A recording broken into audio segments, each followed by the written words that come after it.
कालचं recorded lecture नाही आहे बाळा, लाईट गेली असल्या कारणाने ते, पण ते एका लेक्चर रेकॉर्डेड करून देईल मी, मला वेळ नाही भेटत आहे ते करायला, ठीक आहे.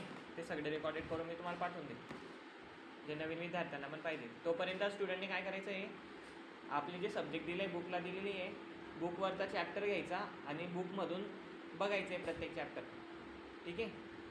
त्यामधून इन्फॉर्मेशन दिलेली ती इन्फॉर्मेशन वाचायची आहे स्टार्टिंगला. काही डाऊट आला तर मला विचारायचं आहे. आणि खाली क्वेश्चन दिलेले आहे तुम्हाला.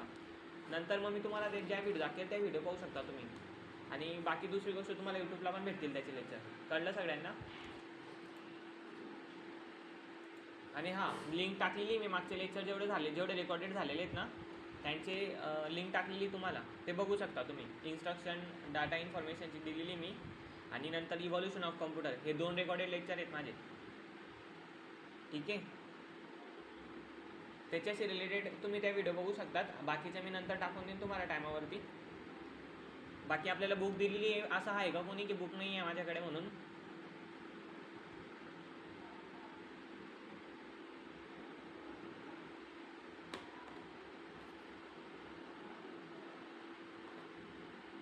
प्रत्येकाला बुक मिळालेली मग?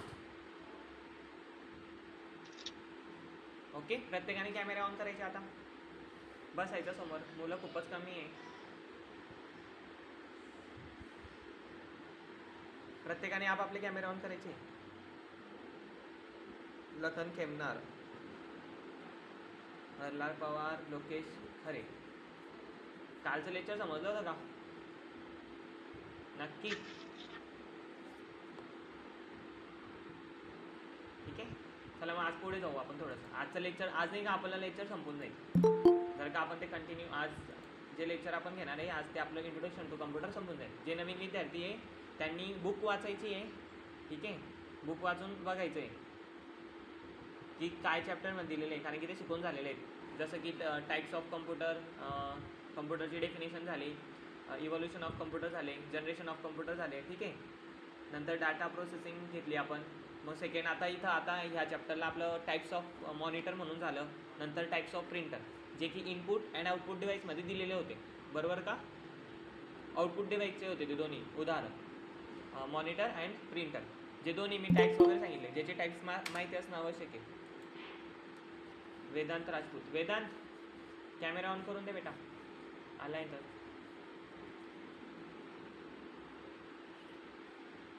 Hello sir. Vedant camera on करून दे म्हटलं, चेहरा दाखव तुझा. वेदांत तुझं पूर्ण नाव काय सांगितलं तू? वेदांत राजपूत. हो सर. ओके, कालचं लेक्चर समजलं होतं वेदांत काही पूर्ण? हो.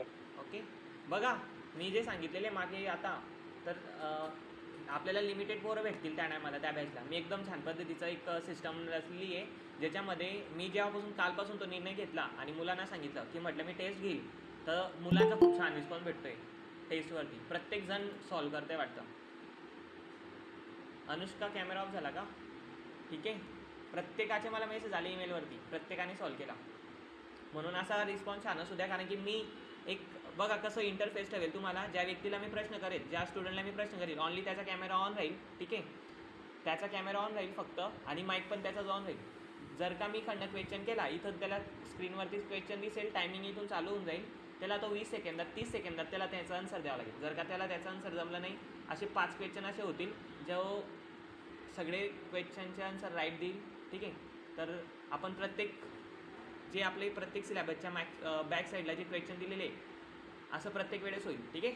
प्रत्येक क्वेश्चनला होईल. ज्याचे क्वेश्चन आणि ज्याचे मार्क्स छान असतील त्याला एक गिफ्ट आयोजित केलेलं आहे कळलं प्रत्येकाला. आणि ते लिमिटेड मुलं असतील जे मुलं ह्या गोष्टीला सहभाग करतील, ओके. जे मुलं ह्या त्या मीटिंगला ऑन होतील, ती मीटिंग काही सॅटर्डे संडेला होणार नाही तुमची, ती सॅटर्डे संडेला केली जाईल. म्हणून सॅटर्डे संडेला रेग्युलर जे आपले थेरीचे लेक्चर तेच होईल. बाकी जो आपला एक नवीन इक्वेशन घेतलं जाईल तुमचे ओरली, ते एक वेगळ्या वारीत ठरवलं जाईल, जी डेट तुम्हाला मी मेन्शन करून देईल व्हॉट्सअपला. कळलं? कळते का प्रत्येकाला? ठीक आहे, मुलं वाढत आहे आता. बघा मग आपण काल टाईप्स ऑफ मॉनिटर बघितले, टाईप्स ऑफ प्रिंटर बघितले, प्रिंटरचे टाईप्स बघितले, थर्मल प्रिंटर बघितलं, मॅग्नेटिक प्रिंटर बघितलं, स्टॅटिक प्रिंटर बघितलं, अजून गोविंदा सपकाळे. इंजेक्ट प्रिंटर बघितलं ना.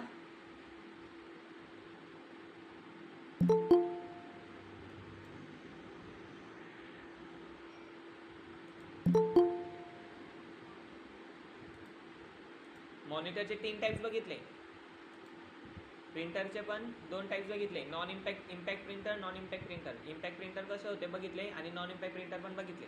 ठीक आहे.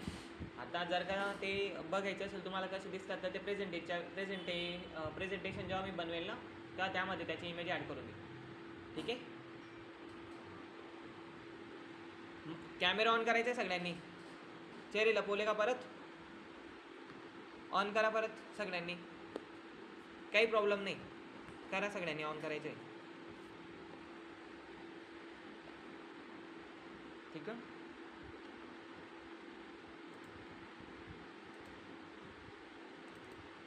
आज पेपर होता रेहाजचा. रेहाजने मला सांगितलं सर बुकमधून फक्त 5 क्वेश्चन आले म्हणे मोजून, बाकीचे सगळे बाहेरून आलेले आहेत. जनरल नॉलेजचे जास्त करून विचारले जातात. आणि जेव्हा तो एक्झामला बसला तर ते सगळ्यात मोठं सेंटर होतं. ठीक आहे. नायलेटचं, संभाजीनगरचं. आणि मोजून फक्त 10 मुलं होते बॅचमध्ये, फक्त 10 मुलं. म्हणजे जळगाव जिल्हा, सातारा जिल्हा येईल, तुमचे खूप काही जिल्हे तिथं जात असतील एक्झाम द्यायला, तरी तिथं 10 मुलं होते फक्त. म्हणजे मोजून खूप कमी करतात मुलं ट्रिपल सीची, कारण की मोजून सगळ्या मुलांना माहिती नसतं. तर शक्यतो जळगावचे जास्त मुलं जातील जर का तुम्ही गेले तर, कारण की आपली एकच बॅच नाही आहे. एक रावेर आहे, काही चोपड्याचे मुलं आहेत. ठीक आहे. नंतर काही मुक्ताईनगरचे आहेत, काही जळगावचे मुलं आहेत. असे पूर्ण 200-300 बॅच आहेत पूर्ण. कळलं? Hello sir. हां बोला. म्हणजे जागरूकता कमी आहे कोर्स बद्दल. म्हणजेच म्हणजे जास्त प्रचलित नाही इतकं. हा नाही ना, मग तेच तर तुम्हाला सांगतोय. ह्या कोर्स जास्त करून कोणालाच माहिती नाही. हा नाशिक जिल्ह्यामध्ये सगळ्यात जास्त कोर्स केला जातो, बट इथं आपल्या जळगाव जिल्ह्यामध्ये म्हटलं गेलं. ठीक आहे. ते इथं खूप कमी मुलं असतात. आणि प्लस अजून एक पॉईंट असा होता, जे मुलं आले होते तिथे एक्झाम द्यायला ते तुमच्या वयाचे नव्हते. कळते तुम्हाला? 10वी 12वी 11वीचे मुलं, ग्रॅज्युएट झालेले, इंजिनिअरिंगला असलेले मुलं करत होते ते कोर्स, कारण की तेव्हा त्यांना माहिती होतं कोर्सचं महत्त्व. जॉबसाठी काय, जॉबला लागतात बघ, गव्हर्नमेंट जॉबला लागतात, तेव्हा ते कुठे जाऊन करून घेतात त्यांच्या फ्री टाईममध्ये. कळलं? राजने मला व्हिडिओ कॉल केला होता तिथं गेल्यावरती. हो सर. ठीक आहे.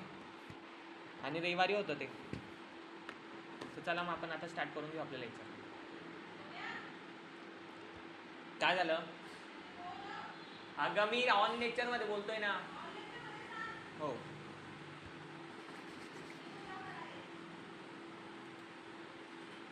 काही विद्यार्थ्यांची फी अनपेड आहे म्हणे. आपली फी अनपेड करून टाका प्रत्येकाने. किती वेळ चालणार आहे असं लेक्चर सांगितलं गेलं होतं तुम्हाला. 2 आणि 3 लेक्चर तुम्हाला अटेंड करून दिले जाणार नव्हते. प्रत्येकाने काळजी घ्यायची या कोर्स याची. ठीक आहे. विवेक सोनार. अनपेड फी वाले कोण कोण आहे? हात वरती करा बरं. हात वरती करून. ओके. अजून अर्जुन बडगुजर, अजून हरलाल पवार. सगळे हुशार मुलं आहेत, बोलणार आहेत.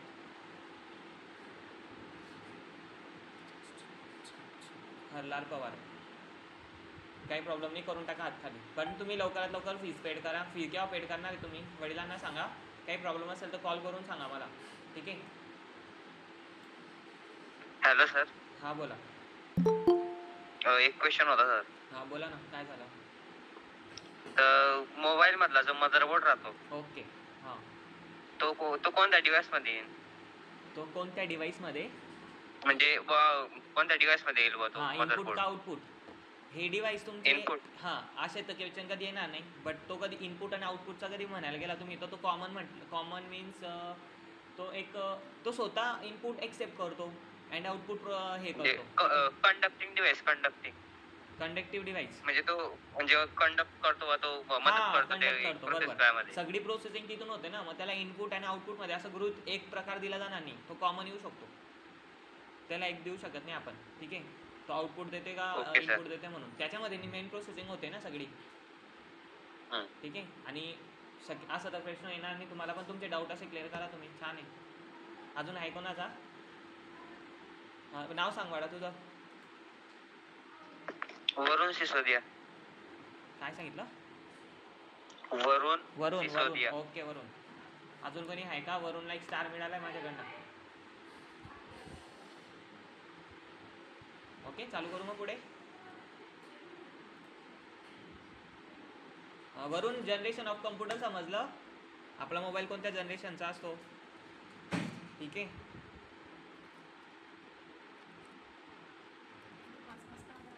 डाऊट होते ना काही काही मुलांना. ठीक आहे, चला मग आता जास्त बडबड न करता पुढचं लेक्चरकडे ओढून घेऊ. आज आपलं जे लेक्चर होईल आता ते संपून जाईल तुमचं. Introduction to computer. Types of memory घेतली जाईल. मेमरी नंतर IT गॅजेट्स. लेक्चर तिथं स्टॉप होऊन जाईल. आणि परत मग त्याच गोष्टी दिलेल्या त्यांनी रिव्हिजन. टाईप्स ऑफ सॉफ्टवेअर दिलेले त्यांनी. Types of hardware and software त्या गोष्टी दिलेल्या आहेत, ज्या गोष्टी मी थोडक्यात तुम्हाला पुढे करून सांगेल. ठीक आहे.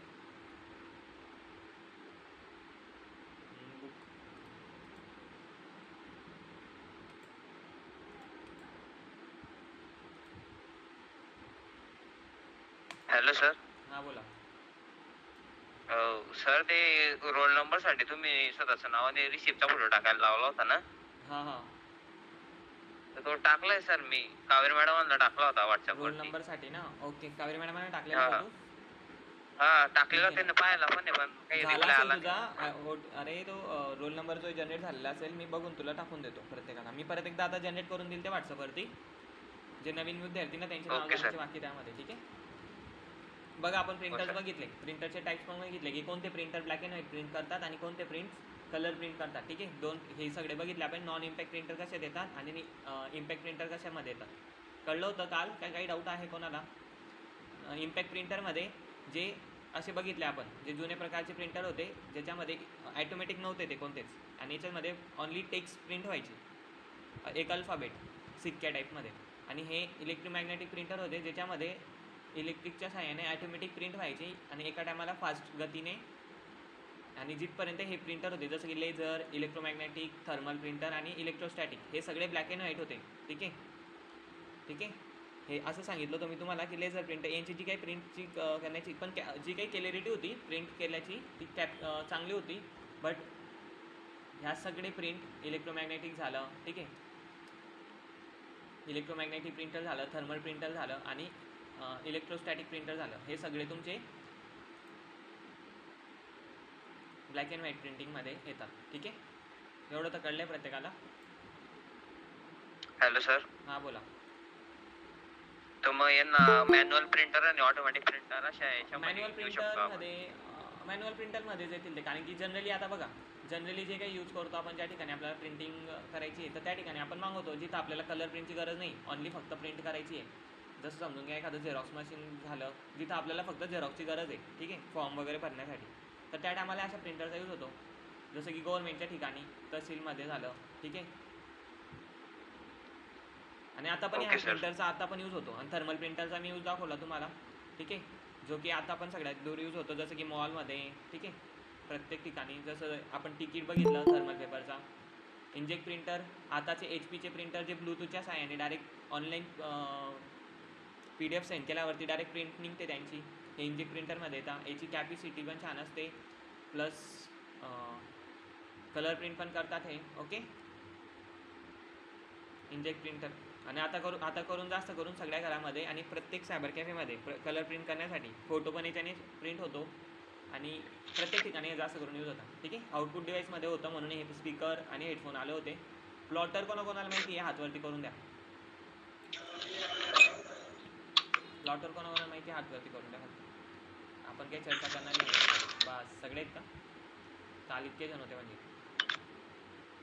किती मुलं? 6. फक्त मोजून 6 मुलांनी माहिती ते. बाकी मी ऐकलंच नव्हतं वाटतं. 8, 9,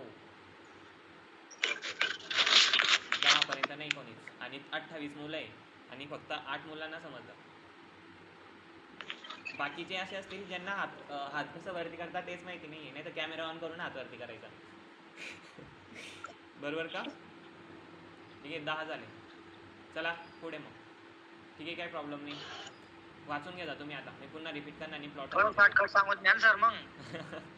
प्लॉटर आपण बॅनर प्रिंटिंग करतो, ठीक आहे. बॅनर प्रिंटिंगसाठी मोठमोठे जे बॅनर प्रिंट होतात ते प्लॉटरमध्ये होतात. आणि हे प्रिंटर आपण यांना असं म्हणू शकत नाही, प्रिंटर म्हटलं जात नाही यांना प्लॉटर नावाने बोललं जातं, ठीक आहे. कळलं? मोठमोठे जे प्रिंट आणि मोठमोठे प्रिंट बॅनर जे प्रिंट होतात ते सगळे प्लॉटरमध्ये होतात. कॅमेरा ऑन करायचे प्रत्येकाने. इम्प्रेशन फक्त मला तुषारचं दिसतंय, बाकी कोणीच नाही का? लखन, वेदांत, अजून? ठीक आहे. तर बघा मग आता आपण कम्प्युटर मेमरीकडे ओढू आज, ठीक आहे. कम्प्युटरमध्ये सगळ्यात इम्पॉर्टंट पार्ट्स मीन्स CPU माहीत असेल तुम्हाला, जो स्क्वेअर बॉक्स असतो ज्याला आपण CPU असं म्हणतो. पण ह्या बॉक्सला आपण CPU म्हणतो, पण त्या CPU मध्ये एक अजून एक पार्ट असतो, तो मेन काम करतो CPUचं. पण जनरली तर पुन्हा जो स्क्वेअर बॉक्स असतो त्याला CPU म्हणून देतो आपण. पण कम्प्युटरमध्ये एक चिप काम करते, एक प्रोसेसर काम करतं, ज्याला मेन म्हणजे ब्रेन ऑफ कम्प्युटर असं म्हटलं जातं. कम्प्युटरचा ब्रेन आहे ना CPU. रॅम म्हणता का सर त्यांना? काय म्हणता? रॅम हा, ते पुढे समजेल आपल्याला. मेमरीमध्ये रॅम नाही म्हटलं जाणार, ठीक आहे. रॅम नाही म्हटलं जाणार. रॅम एक स्टोरेज डिव्हाइस झालं जे कम्प्युटरमध्ये डाटा स्टोअर करण्यासाठी यूज केलं जातं. आता तो कोणत्या प्रकारचा डाटा स्टोअर करतो हे मी तुम्हाला सांगेल पुढे. आता पहिले सेंट्रल प्रोसेसिंग काय आहे, CPUचा फुल फॉर्म काय, तो तुमचा सेंट्रल प्रोसेसिंग. आपल्या जे काही इन्स्ट्रक्शन देतो, ठीक आहे. ब्रेन ऑफ कम्प्युटर, हा क्वेश्चन विचारला जातो तुम्हाला याचा, जनरली लक्षात ठेवायचं तुम्ही की central processing unit, brain of computer, CPU. What is the brain of computer विचारलं गेलं तर मग CPU तिथं ऑप्शन असेल तर तुम्हाला ते क्लिक करावं लागेल. कळलं? मग CPU नेमकं करतं काय आणि काम काय त्याचं?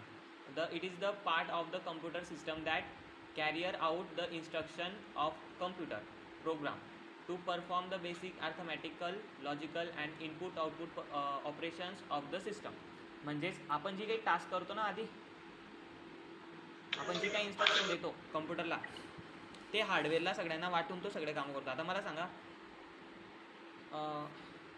आता तुम्ही सगळे स्टुडंट आहेत, ठीक आहे. तुम्ही कोणत्या एका गोष्टीमध्ये माहीर असाल, एका गोष्टीमध्ये, हां, तुम्ही प्रत्येक गोष्टीमध्ये माहीर असाल का? नाही, तुम्हाला सगळ्याच गोष्टी येतात असं असेल का? नाही ना. मग तसंच कम्प्युटरच्या पार्ट्समध्ये, जसं ते आता नाव काय होतं मागच्या विद्यार्थ्याचं, वेदांत काय होतं, वरून ना, क्वेश्चन कधी केला होता? हां, वरूनने केला होता. वरूनने सांगितलं, मदरबोर्डचा विषय घेतला वरूनने, की सर मदरबोर्ड काय येईल म्हणे इनपुट. तर बघा, मदरबोर्डवर जे काही छोटे छोटे टाकीज लावलेले असतात, पिन ट्रान्झिस्टर लावलेले असतात छोटे छोटे, तर यांचं काही ना काही वर्क आहे ना, तिथं काहीतरी काम असेल ना कम्प्युटरमध्ये, तर असेल ते कम्प्युटर चालतं आहे आपलं. बरोबर बोलतोय का मी? हो सर. लखन तर मानतो ते, ठीक आहे. कळतंय लखन? ओके. जे काही छोटे छोटे ट्रान्झिस्टर लावले असतात, तर प्रत्येकाला काही ना काही वेगवेगळं काम दिलेलं असतं. मग सगळे कामं CPUला यायला पाहिजे असं आहे का? नाही ना. मग CPU काय काम करतो माहिती का? आपल्याला जे काही माहीत पण करून द्या, आपण जे काही टास्क देतो कम्प्युटरला, जसं कोणत्याही ठिकाणी क्लिक केलं किंवा इंटर क्लिक केलं, तर इंटर क्लिक केलं किंवा कोणत्याही स्क्रीनवरती क्लिक करून टाकलं आपण, किंवा क्लोज करून टाकलं किंवा मिनिमाइज करून टाकलं, असं मिनिमाइज करून टाकलं, तर ही टास्क जी असते ना, आधी सगळ्यात आधी ही टास्क CPUकडे जाते, सेंट्रल प्रोसेसिंग युनिट, सेंटर. सगळी इन्फॉर्मेशन आधी तिथं जाते आणि मग त्या इन्फॉर्मेशनला तो प्रोसेस करतो. आता कशी प्रोसेस करतो? एकटा तो स्वतः प्रोसेस करतो का? बाकीचे पार्ट्स पण असतात प्रोसेसिंग करायला. समजा मी कॅल्क्युलेटर ओपन करतो. समजा मी कम्प्युटरला कमांड दिली 2+2, ओके, 2+2. आता 2+2 हे कॅल्क्युलेशन करायचा भाग झाला, ठीक आहे. त्याला तेवढं करतं आहे की हे 2+2 हे मॅथमॅटिक्स आलं, ठीक आहे. मॅथमॅटिक करायचं आपल्याला, आता कॅल्क्युलेशन करायची, तर ती कॅल्क्युलेशन आपल्याला येत नाही. मग तो स्वतः करेल का ती? तो काय करतो माहिती का? ALUला पाठवून देतो. ALU एक मेमरी आहे कम्प्युटरमध्ये, एक सिस्टम असतो, त्या सिस्टमला तो पाठवून देतो आणि ते सिस्टम काय करेल, त्याला ते कळतं की 2+2 काय आहे, तर त्याला माहिती असतं. अर्थमॅटिक लॉजिक युनिटमध्ये ते फंक्शन असतात सगळे, तसा प्रोग्राम केला असतो त्या चिपला. तर ते प्रोग्राम लगेच काय करेल, 2+2 4, ते 4 लगेच CPUला पाठवेल आणि CPU लगेच आउटपुट मॉनिटरला पाठवेल. कळतंय तुम्हाला? एक वर्क, एक मेन माणूस, म्हणजे एक मेन CPU ज्याच्यात सगळी इन्फॉर्मेशन तुमची जाते, ओके. आधी आपण कोणतीही ॲक्टिव्हिटी करतो ना ते सगळ्यात आधी सी पी यूकडे पोहोचते आणि नंतर त्याचं वर्क आपल्याला, पण तो स्वतः सगळे वर्क नाही करत, तो दुसऱ्याकडनं करून घेतो. मीन्स एक मॅनेजर, कंपनीमध्ये एक मॅनेजर असतो ना, त्याच्या हाताखाली स्टाफ असतात. ALU का सर? ALU नाही बावडा, ALU तर एक पार्ट झाला कम्प्युटरचा. ठीक आहे, मी तुला सांगतो बघ. ALU मध्ये सेंट्रल प्रोसेसिंग युनिट मध्येच एक दिलेला असतो ALU. ठीक आहे, त्याचा दुसरा भाग, याच्यामध्ये हे सगळे भाग असतात. सेंट्रल प्रोसेसिंगमध्ये ALU असतो, अर्थमॅटिक लॉजिक युनिट असतं. ठीक आहे, कंट्रोल युनिट असतं CU. ठीक आहे, आणि हे दोन सिस्टम काम करतात CPU मध्ये, एक अर्थमॅटिक लॉजिक युनिट आणि एक CU युनिट. त्यातच स्थित असतात ते, किंवा साईडला पण लावलेले असतील. हे काही एवढं बघितलं नाही मी, पण CU एक वेगळी चिप असते जी मायक्रोप्रोसेसर टाईपमध्ये असते. बघा तुम्हाला दाखवतो मी. जिचा जो डाटा असतो ना प्रोसेसिंग करण्यासाठी, याचा कंबाईन असतो प्रोसेसिंग करण्यासाठी. इथं होती ती सगळी प्रोसेसिंग. कळते तुम्हाला? CPU transistor. Okay sir. कळते? मग प्रत्येक जी काही टास्क देतो आपण ती CPU कडे जाते, म्हणून ब्रेन ऑफ कम्प्युटर म्हटलं जातं. जर का तुम्हाला काही विचार करायला सांगितलं तर तुम्ही कुठून विचार करणार आहे? थोडा वेळ घेणार आहे. मग तुमचा ब्रेन प्रोसेसिंग करतो ना त्या गोष्टीवरती. कळलं तुम्हाला? तुम्ही विचार कुठून करता? तर तुमच्या ब्रेनपासून, बरोबर ना? मग कम्प्युटर पण त्याचा जो काही विचार असतो, जे काही प्रोसेसिंग करतो तो CPU पासून करतो, आणि त्या CPUलाच आपण ब्रेन ऑफ कम्प्युटर सुद्धा असं म्हणतो. तर two typically components of a CPU are arithmetic logic unit and control unit. हे दोन कंपोनंट्स काम करतात त्याच्या अंडरमध्ये, जसं की झालं अर्थमॅटिक लॉजिक युनिट झालं आणि कंट्रोल युनिट झालं. मध्ये CPU मध्ये दिलेले, हा दोन्हीचा कंबाईन केलेला एक विस्तृत CPU आहे. अर्थमॅटिक लॉजिक युनिटचं काम काय असतं? याच्यामध्ये सगळी गणितीय प्रक्रिया होते. माईक बंद करून द्यायचं आहे. याच्यामध्ये सगळी गणितीय प्रक्रिया होते. समजा मी काही मॅथमॅटिक कॅल्क्युलेशन केली तर डायरेक्ट CPUला कधी ती इन्फॉर्मेशन गेली तर CPU डायरेक्ट अर्थमॅटिक लॉजिक युनिटला देऊन देईल. कॅल्क्युलेशन आहे बाळा, तू करून घे. मग लगेच ते AU काय करेल? कॅल्क्युलेशन झाल्यावरती CPUला देऊन देईल. ठीक आहे, CPU हा स्वतः एक पार्ट नाही आहे. CPU मीन्स हा सगळ्या पुऱ्या कंपोनंट्सला CPU म्हटलं जातं. ओके, लक्षात घ्या. ओके, CPU मीन्स जो स्क्वेअर बॉक्स आहे तुमचा, CPU.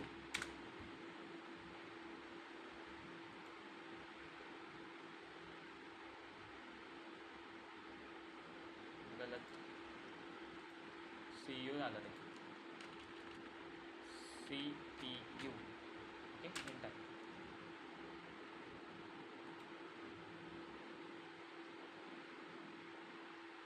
बघा मायक्रोप्रोसेसरचे फोटो आले का सगळे? कारण की सगळी प्रोसेसिंग काही अशा प्रकारे असतं ते, पण आपल्याला तो इमेज नाही भेटत ना, आपण PC म्हणतो.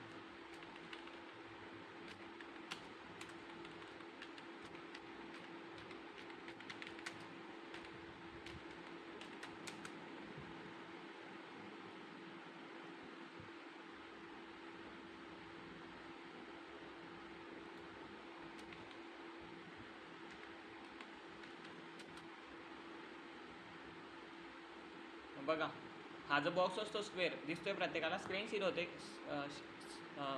शेअर होते ना प्रत्येकाला? हो सर.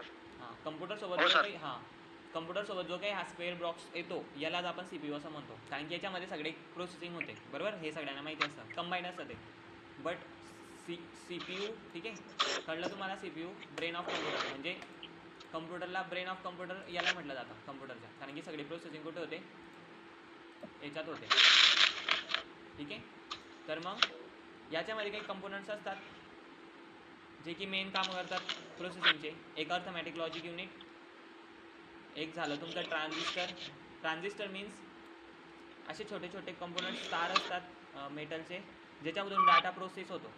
ठीक आहे, जिथून डाटा ट्रान्सफर होतो CPUसाठी, आणि ते चांगल्या गतीने होतं, म्हणून त्याला मायक्रोप्रोसेसर दिलं असतं. बघा आपण जे मागच्या जनरेशनमध्ये बघितलं ट्रान्झिस्टर, IC, एक ट्रान्झिस्टर बघितलं तुम्ही, एका 3 वायर होते त्यामध्ये, आणि एक असं ब्लॅक कलरचं होतं ट्रान्झिस्टर, बघितलं तुम्ही? तो एक ट्रान्झिस्टर इथं ह्या चिपमध्ये एका ठिकाणी बसवलेला असतो, एका डॉटमध्ये. म्हणून आताच्या कम्प्युटरची स्पीड एवढी असते. ठीक आहे, ट्रान्झिस्टर मी तुम्हाला फोटो टाकेल त्याचे ट्रान्झिस्टर कसे असतात. ठीक आहे. मायक्रो प्रोसेसर हे 2-3 टाईप्स येतात त्यामध्ये, अर्थमॅटिक लॉजिक युनिट, प्रोसेसर आणि कंट्रोल युनिट. CU आपण जे काही वर्क देतो ठीक आहे कम्प्युटरला करायला, तर ते सगळ्यात आधी CU कडे जातं. आणि CU मीन्स CPU. याला CPU सुद्धा म्हणू शकतो आपण, कारण की तोच एक महत्त्वाचा भाग येतो. बट CU का कंट्रोल युनिट म्हणजे सगळ्यात आधी इन्फॉर्मेशन त्याच्याकडे जाते. CPU हा कंबाईंड भाग आहे सगळा. ओके, जो मी तुम्हाला दाखवला आता इथं स्क्वेअर बॉक्स, याला CPU म्हटलं जातं. आणि त्याच्यामध्ये जो मेन काम करणारा जो काही ब्रेन आहे तो आहे CU. कळलं? तर मग आपण जी काही टास्क देतो जसं मी तुम्हाला सांगितलं, तर ती सगळ्यात आधी CU ला प्रोव्हाइड होते. आणि जसं CU ला कळतं की जशी इन्फॉर्मेशन आहे तसं तो त्यावरती दुसऱ्याला सोपून देतो. मॅनेजरचं काम काय असतं, जे काम त्याला येत नाही ते दुसऱ्याला सोपून देतो. बरोबर का? मॅनेज करतो तो प्रत्येकाला. बॉसने काही ऑर्डर दिला तर ते काम डायरेक्ट दुसऱ्याला सोपून द्यायचं, चला करा, 2-3 माणसांना लावून ते काम करून घ्यायचं. बरोबर का? मग तसं CU काम करतं आपल्याकडे. CU काय करतं, कोणतीही आपण इन्स्ट्रक्शन दिली तर ती आधी CU कडे जाते आणि CU त्याच्यावरती प्रोसेसिंग न करता, जर का त्याला तिची प्रोसेसिंग येत असेल तर तो स्वतः करून घेतो. जसं की त्याला काहीतरी टास्क असली त्याच्या अंडरमध्ये असली ती करून घेतो. जर का ती नसली, जसं की कॅल्क्युलेशन असली तर कॅल्क्युलेशन त्याला येत नाही, मग तो काय करेल, अर्थमॅटिक लॉजिक युनिटला पाठवून देईल. अर्थमॅटिक लॉजिक युनिट जी काही कॅल्क्युलेशन आहे ती करून परत तीच इन्फॉर्मेशन याला पाठवेल CU ला, आणि CU लगेच आपल्यासमोर आउटपुट करून टाकतो. कळलं? मायक्रो प्रोसेसर ही एक चिप आहे तयार केलेली, जिथूनच मेन इन्फॉर्मेशन होते. ठीक आहे, CPU ची. कळलं तुम्हाला? जी काही इन्फॉर्मेशन म्हणजे CU एक प्रकार याच्याने बनलेले तुमचं इंटेलने. मायक्रो प्रोसेसर जे ट्रान्झिस्टर यूज होतं त्यामध्ये, IC म्हणतो आपण त्यांना. कळलं? It fabricated on signal IC integrated circuit. IC is a piece of silicon component by 1000 of transistor. त्याच्यामध्ये 1000 ट्रान्झिस्टर असतात. आणि आपण सेकंड जनरेशनमध्ये बघितलं का ट्रान्झिस्टर किती होते, ओनली 1, ज्याच्यामुळे त्याची स्पीड कमी होती. पण ह्या चिपमध्ये 1000 ट्रान्झिस्टर त्यांनी फिट करून टाकले वेल्डिंग करून, म्हणून त्याने काय झालं, प्रोसेसिंग जो डाटा होता तो त्याची प्रोसेसिंग वाढली आणि कंट्रोल युनिट आता आणि कम्प्युटरची साईजसुद्धा कमी झाली. कळलं? तर बघा CU मेन काम असतं. CU आता बघितलं ना तुम्ही, आतापर्यंत जेवढे पण काही मोबाईल आले असतील तुमचे, कम्प्युटर आले असतील, तर सगळं याच्यावर डिपेंड करतं मायक्रो प्रोसेसरवरती. मग सर मायक्रो प्रोसेसर आहे का नेमकं, कंट्रोल युनिट जी काही प्रोसेसिंग करतो, ठीक आहे, कंट्रोल युनिटसाठी जी काही प्रोसेसिंग करणारा, जी काही डाटा प्रोसेसिंग करण्यासाठी जी काही मदत असते ना, तो सगळी मायक्रो प्रोसेसर करून देतो. कळते तुम्हाला? सगळी प्रोसेसिंग इथूनच होते. म्हणजे एक प्रकारचं तुम्ही कंबाईंड पकडून घ्याल ना दोन्हींना, मायक्रो प्रोसेसर आणि कंट्रोल युनिट. कळलं तुम्हाला? मायक्रो प्रोसेसरमध्येच मेन सगळी हे होते. म्हणजे एक प्रकारचा तुमचा तो CUच आहे. बघा इथं बघायला भेटत असेल, कसं एक्सप्लेन करायचं आता तुम्हाला. 2 मिनटं. बघा इथं दिसतंय तुम्हाला, मी काय टाकलं, CU टाकतो आता.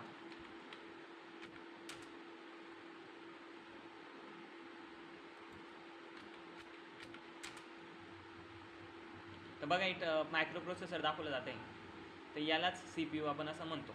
बघा ही जागा असते CPUची कम्प्युटरमध्ये, जिथून सगळी प्रोसेसिंग होते, याला CU म्हटलं जाते कम्प्युटरमध्ये. कळतंय सगळ्यांना काय झालं? ते CU चा फुल फॉर्म टाकून पहा ना तिथं. Control unit. नाही ते तिथं वर तुम्ही सर्च मारताय ना CU, हां ते तिथं फुल फॉर्म टाकून बघा. फुल फॉर्म टाकून बघू. ओके. हा,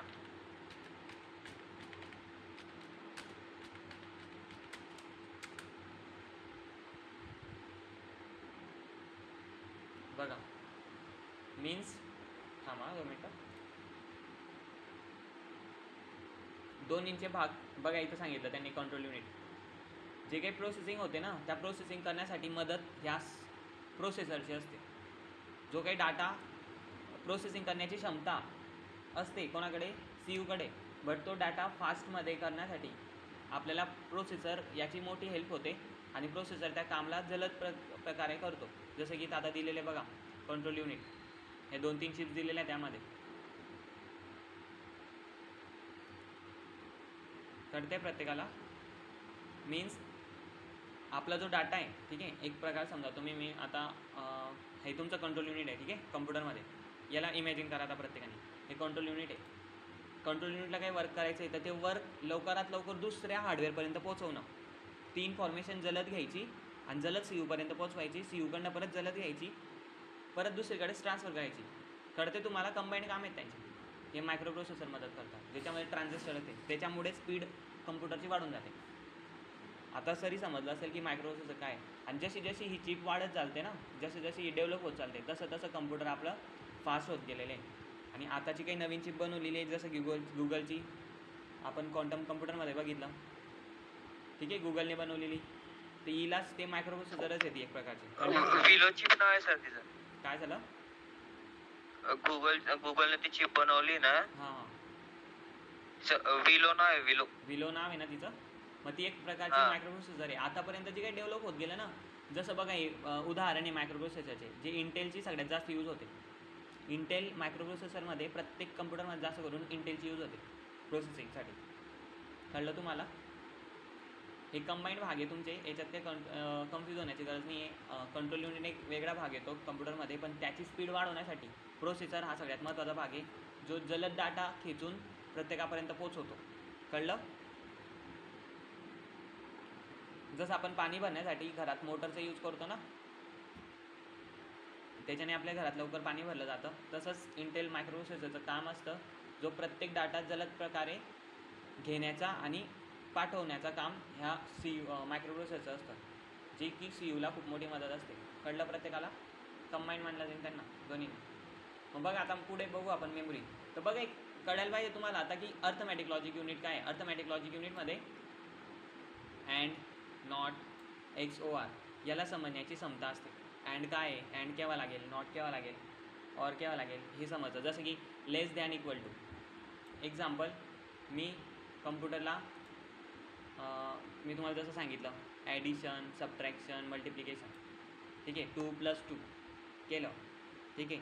तर ती कॅल्क्युलेशन समजण्यासाठी आपल्याला अर्थमॅटिकवर जावं लागेल, कारण की हे सगळं प्रोग्राम या अर्थमॅटिक लॉजिक युनिटमध्ये सेट केलेलं आहे, ज्याच्यामध्ये आपण ॲडिशन, सबट्रॅक्शन, मल्टिप्लिकेशन आणि डिव्हिजन पण करू शकतो.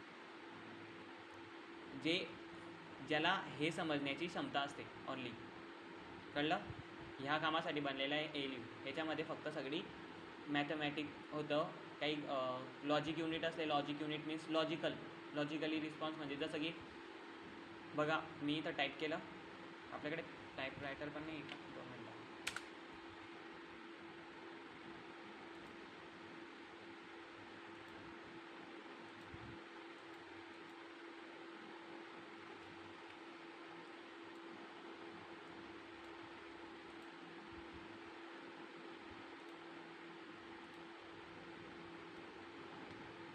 जसं की मी इक्वल टू मीन्स 2 हा इक्वल आहे 2शीच. हे कसं समजेल त्याला? हे अर्थमॅटिक लॉजिक युनिटमध्ये समजेल. जसं की मी 2 × 2. आता ही ॲस्ट्रिक साईन त्या अर्थमॅटिक लॉजिकला युनिटला कळते, ALUला, की त्याला माहिती आहे की जर का माझ्यापर्यंत CUने पाठवलेला काही असा आलं तर मला माहिती की याच्यासोबत काय करायचं आहे. लगेच तो आन्सर करेल, प्रोसेसिंग करेल, त्यावरती आन्सर 4 देईल आणि आन्सर लगेच पाठवून देईल. कोणाला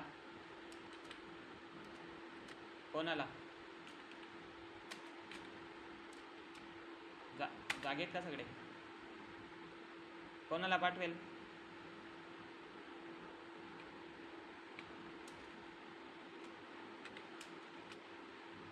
कळत नाही का मुलांना? कम्प्युटर थांबा, तुम्हाला सांगतो. CPU आपण आता युजर टाकू इथं, युजर. ओके,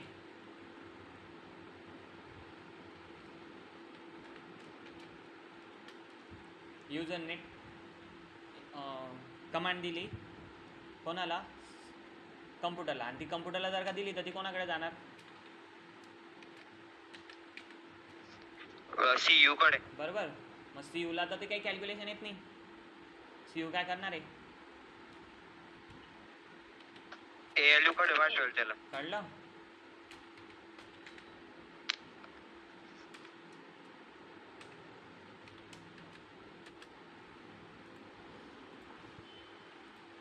मग सर काय समजलं? मग आता CUला 4.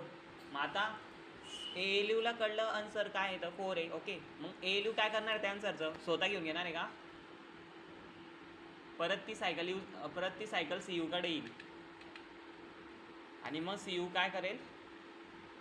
स्क्रीनवर शो करण्यासाठी जे काही आउटपुट देण्यासाठी जे काही डिव्हाइस असेल, समजा मॉनिटरला समजवण्यासाठी जे काही डिव्हाइस असेल त्यामध्ये ते नाव व्हिडिओ कार्ड असेल, त्या व्हिडिओ कार्डला पाठवून देईन आणि तो व्हिडिओ कार्ड किंवा डायरेक्ट आउटपुट पाठवेल मॉनिटरला, जे की इन्स्ट्रक्शन राहिलं मॉनिटरसाठी की CUने दिलेले स्क्रीनला दाखवायला काहीतरी. मुलं तर रोल नंबर सांगतायत. अर्जुन गेला का? ठीक आहे, बघा कळलं. 4 CU कडे जाईन आणि CU काय करेल? मग आउटपुट देऊन देईल मॉनिटरला. डायरेक्ट मॉनिटरच घेऊ आपण, एवढं डिटेल घेण्याची गरज नाही. कळलं सगळ्यांना CUचं काय काम असतं? ब्रेन ऑफ कम्प्युटर म्हणूनच म्हटलं जातं आहे. एवढ्या सोप्या डायग्रामने मी समजवण्याचा प्रयत्न केला की मला तरी वाटतं आता की कळलं असेल मुलांना. काय कळतं तर समजतंय का? आपल्याला पुढे जायचं. चला मग. समजलं सर. ओके, समजलं. प्रत्येक डिव्हाइसचं प्रत्येक पार्टचं वेगवेगळं काम असतं त्यामध्ये. आपली PDF कुठे गेली? ओके, जसं की लेस दॅन ग्रेटर दॅन सुद्धा हे ALUलाच समजेल. ठीक आहे, लेस दॅन ग्रेटर दॅनची साईन. ठीक आहे, मायनस साईन झाली, कॅरेट साईन झाली. ठीक आहे, हे सगळे साईनचं त्याला एक माहिती, कारण की ते काय झालं, एक लॉजिक झालं. लॉजिकल त्याला माहिती. लॉजिक की आता इथं सांगण्याचा काय प्रयत्न चालू आहे की जसं की 2 मिनटं इथं काय सांग. आता याच्यात तुम्हाला समजलं का? कोणाकोणाला समजली ही स्टेटमेंट? कोणाकोणाला समजली ही स्टेटमेंट? समजली का कोणाला? पण ती ALUला समजेल हे मला फक्त माहिती आहे. आपल्याकडचे मुलं बोलणार नाहीत. 2 हा 5 पेक्षा सॉरी 5 हा 2 पेक्षा मोठा आहे. ठीक आहे, कळलं का? स्टेटमेंट सिंपल आहे. याच्यात काय लावलं तुम्ही? एक लॉजिक लावलं तुमचं की तुम्हाला माहिती आहे ग्रेटर दॅन लेस दॅन काय तर कळतंय प्रत्येकाला? हो सर. ओके, मग ही स्टेटमेंट सुद्धा ओळखणं CUचं काम नसताना ALUचं आहे, जिथं सगळी मॅथमॅटिक लॉजिक म्हणून त्याचं पूर्ण नाव दिलेलं आहे त्यांनी, arithmetic logic unit. Arithmetic means calculation, logic means जसं की आता मी दाखवलं तुम्हाला लॉजिक साईन. हे सगळे लॉजिक साईन म्हटले जातात तुमचे, हे लॉजिक साईन असतात. ठीक आहे,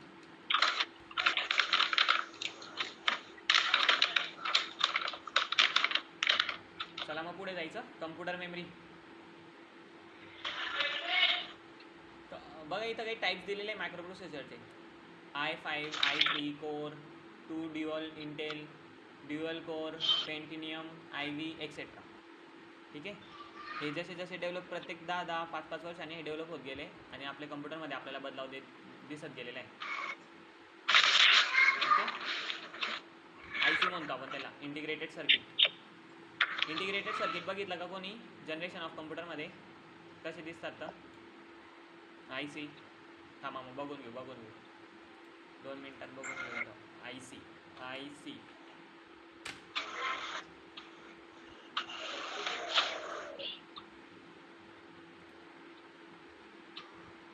आईस्क्रीम येऊन गेली तिथं. बघा इथं दिसतंय तुम्हाला IC इंटिग्रेटेड सर्किट. ओके, हे काही अशा प्रकारे होतं जे आपल्याला इंटिग्रेटेड सर्किट IC हे वाटतं तुम्हाला व्हॅक्यूम ट्यूब, इंटिग्रेट ट्रान्झिस्टर आणि थर्ड जनरेशनमध्ये आपल्याला बघायला मिळालेले आहे. बरोबर का? थर्ड जनरेशनमध्ये IC हा बघायला भेटला आपल्याला इंटिग्रेटेड सर्किट. बघा असं लक्षात राहणार नाही, तुम्हाला पण ठेवावं लागेल. आणि एक इमॅजिन गोष्ट बघा एकदम चांगली जशी तुम्हाला इंटरेस्टिंग वाटेल. आता बघा तुम्हाला ट्रान्झिस्टर दिसतोय किती मोठा आहे हा. पहिले हा कम्प्युटरमध्ये 1 आणि 2 यूज केले जात होते, ज्याच्यामुळे कम्प्युटरची जी स्पीड होती ना आणि त्याची साईजसुद्धा किती मोठी बघा. त्याच्यामुळे कम्प्युटरची स्पीड कमी झाली होती त्या टायमाला, कमी होती आणि त्याची साईजसुद्धा खूप जास्त होती. म्हणून हे मायक्रो प्रोसेसरने काय केलं बघा. इथं काय सांगता येते लक्ष द्या. It is fabricated on signal IC integrated circuit. IC is piece of silicon, okay, composed by 1000 of transistor. कळते का? IC is piece of silicon. IC ची एक पाईस होती, ओके, ज्याच्यामध्ये 1000 मध्ये ट्रान्झिस्टर दिलेले आहेत. ट्रान्झिस्टर माहिती तुम्हाला? ट्रान्झिस्टर ट्रान्झिस्टर सर्च करायचं. आता हे पण दाखवले का? दाखवलेलं आहे तुम्हाला. माईक चालू आहे सर, कोण असतं रे? बंद करून टाका. पहिले हे यूज व्हायचे ट्रान्झिस्टर सेकंड जनरेशनमध्ये, इतके मोठे. ठीक आहे, कळलं तुम्हाला? मग याला काय केलं, एक छोटं बनवून टाकलं. नंतरच्या जनरेशनने एकदम लहान बनवून टाकलं, जे इतक्या डॉटेडमध्ये दिसेल बघा तुम्हाला. आता ही चिप माहिती आहे तुम्हाला, चिप किती लहान आहे. ठीक आहे, ह्या चिपमध्ये एक डॉट दिसतोय ना तुम्हाला, 1 पिक्सल एवढा दिसतोय तो छोटासा डॉट. त्या डॉटमध्ये त्या ट्रान्झिस्टरला त्यांनी ठेवलेलं आहे. विचार करा म्हणजे किती. आणि एका ट्रान्झिस्टरचं वर्क तेवढंच जेवढं फर्स्ट जनरेशनमध्ये ते सेकंड जनरेशनमध्ये करत होता. कळलं तुम्हाला? एकाशाने शक्य झालं. सिलिकॉनची चिप येते. ओके, एवढं डीपली शिकून घेण्याची काही गरज नाही, बट तुम्हाला ट्रान्झिस्टर आणि मायक्रोप्रोसेसर माहिती पाहिजे. टेक्नॉलॉजी कळते प्रत्येकाला. बाकी तर आपल्याला चांगल्या गोष्टी शिकायच्या आहे, की म्हणजे जसं प्रोग्रामिंग भाषा झाली, कोडिंग झाली. ठीक आहे, एथिकल हॅकिंगच्या गोष्टी झाल्या, सायबर सिक्युरिटीच्या झाल्या. हे बेसिक फक्त पाया मस्त पाहिजे तुमचा. कधी पण कोणी पाया जर का चांगला असला ना, तर तुम्ही दुसऱ्याला पण सांगू शकतात. प्लस तुम्ही चांगली तयारी असते तुमची ह्या गोष्टीसाठी. म्हणून कम्प्युटर माहिती हवं बेसिक. म्हणून ह्या गोष्टी माहिती पाहिजे. मायक्रोप्रोसेसर काय असतं, CU काय आहे. ठीक आहे, computer memory, most attribute part of computer memory. The computer memory is one of the most important element computer system. सगळ्यात मोठा इम्पॉर्टंट इलेमेंट आहे कम्प्युटरचा. इट इज द इंटरनल और external storage area which holds the data instruction during processing in the form binary numbers. आता आपण instruction देतो, ठीक आहे, कम्प्युटरला.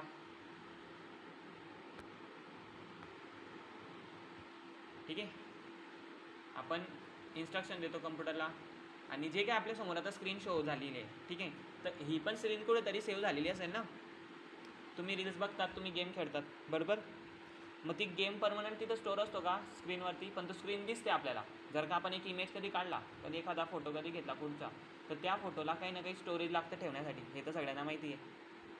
आपल्या गॅलरीमध्ये जितके फोटो जास्त स्टोअर होतील तितकी आपली मेमरी फुल होईल. पण मग तुम्ही कधी विचार केलेला आहे का, की तुम्ही जेव्हा चालू गेम खेळतात, तर चालू गेममध्ये पण तुम्हाला खूप काही HD व्हिडिओ असतात ना चालू रनिंगमध्ये, रँडमली ते होतं. तुम्ही इन्स्टाला रील्स बघतात समजा, किंवा गुगलला तुम्ही फोटो बघितला, तर हे जो डाटा आहे तो होतो कुठे सेव्ह? तर हा सगळा मेमरीमध्ये होतो. आणि याचे पण प्रकार येतात मेमरीमध्ये, की कोणत्या कोणत्या ठिकाणी कोणता डाटा सेव्ह होतो. कुठे परमनंट असतो, तो कुठे टेम्पररी असतो. ठीक आहे, आणि रॅम म्हणजे मेमरीचे पण खूप टाईप्स आहेत. म्हणजे तुम्ही वाचून वाचून थकून जाल, पण याची टाईप संपत नाही. म्हणून हे पण इथं बुकमध्ये पण लिमिटेड दिले तुम्हाला. ठीक आहे, मग बघू आपण याच्यावरती चर्चा करू आता. इट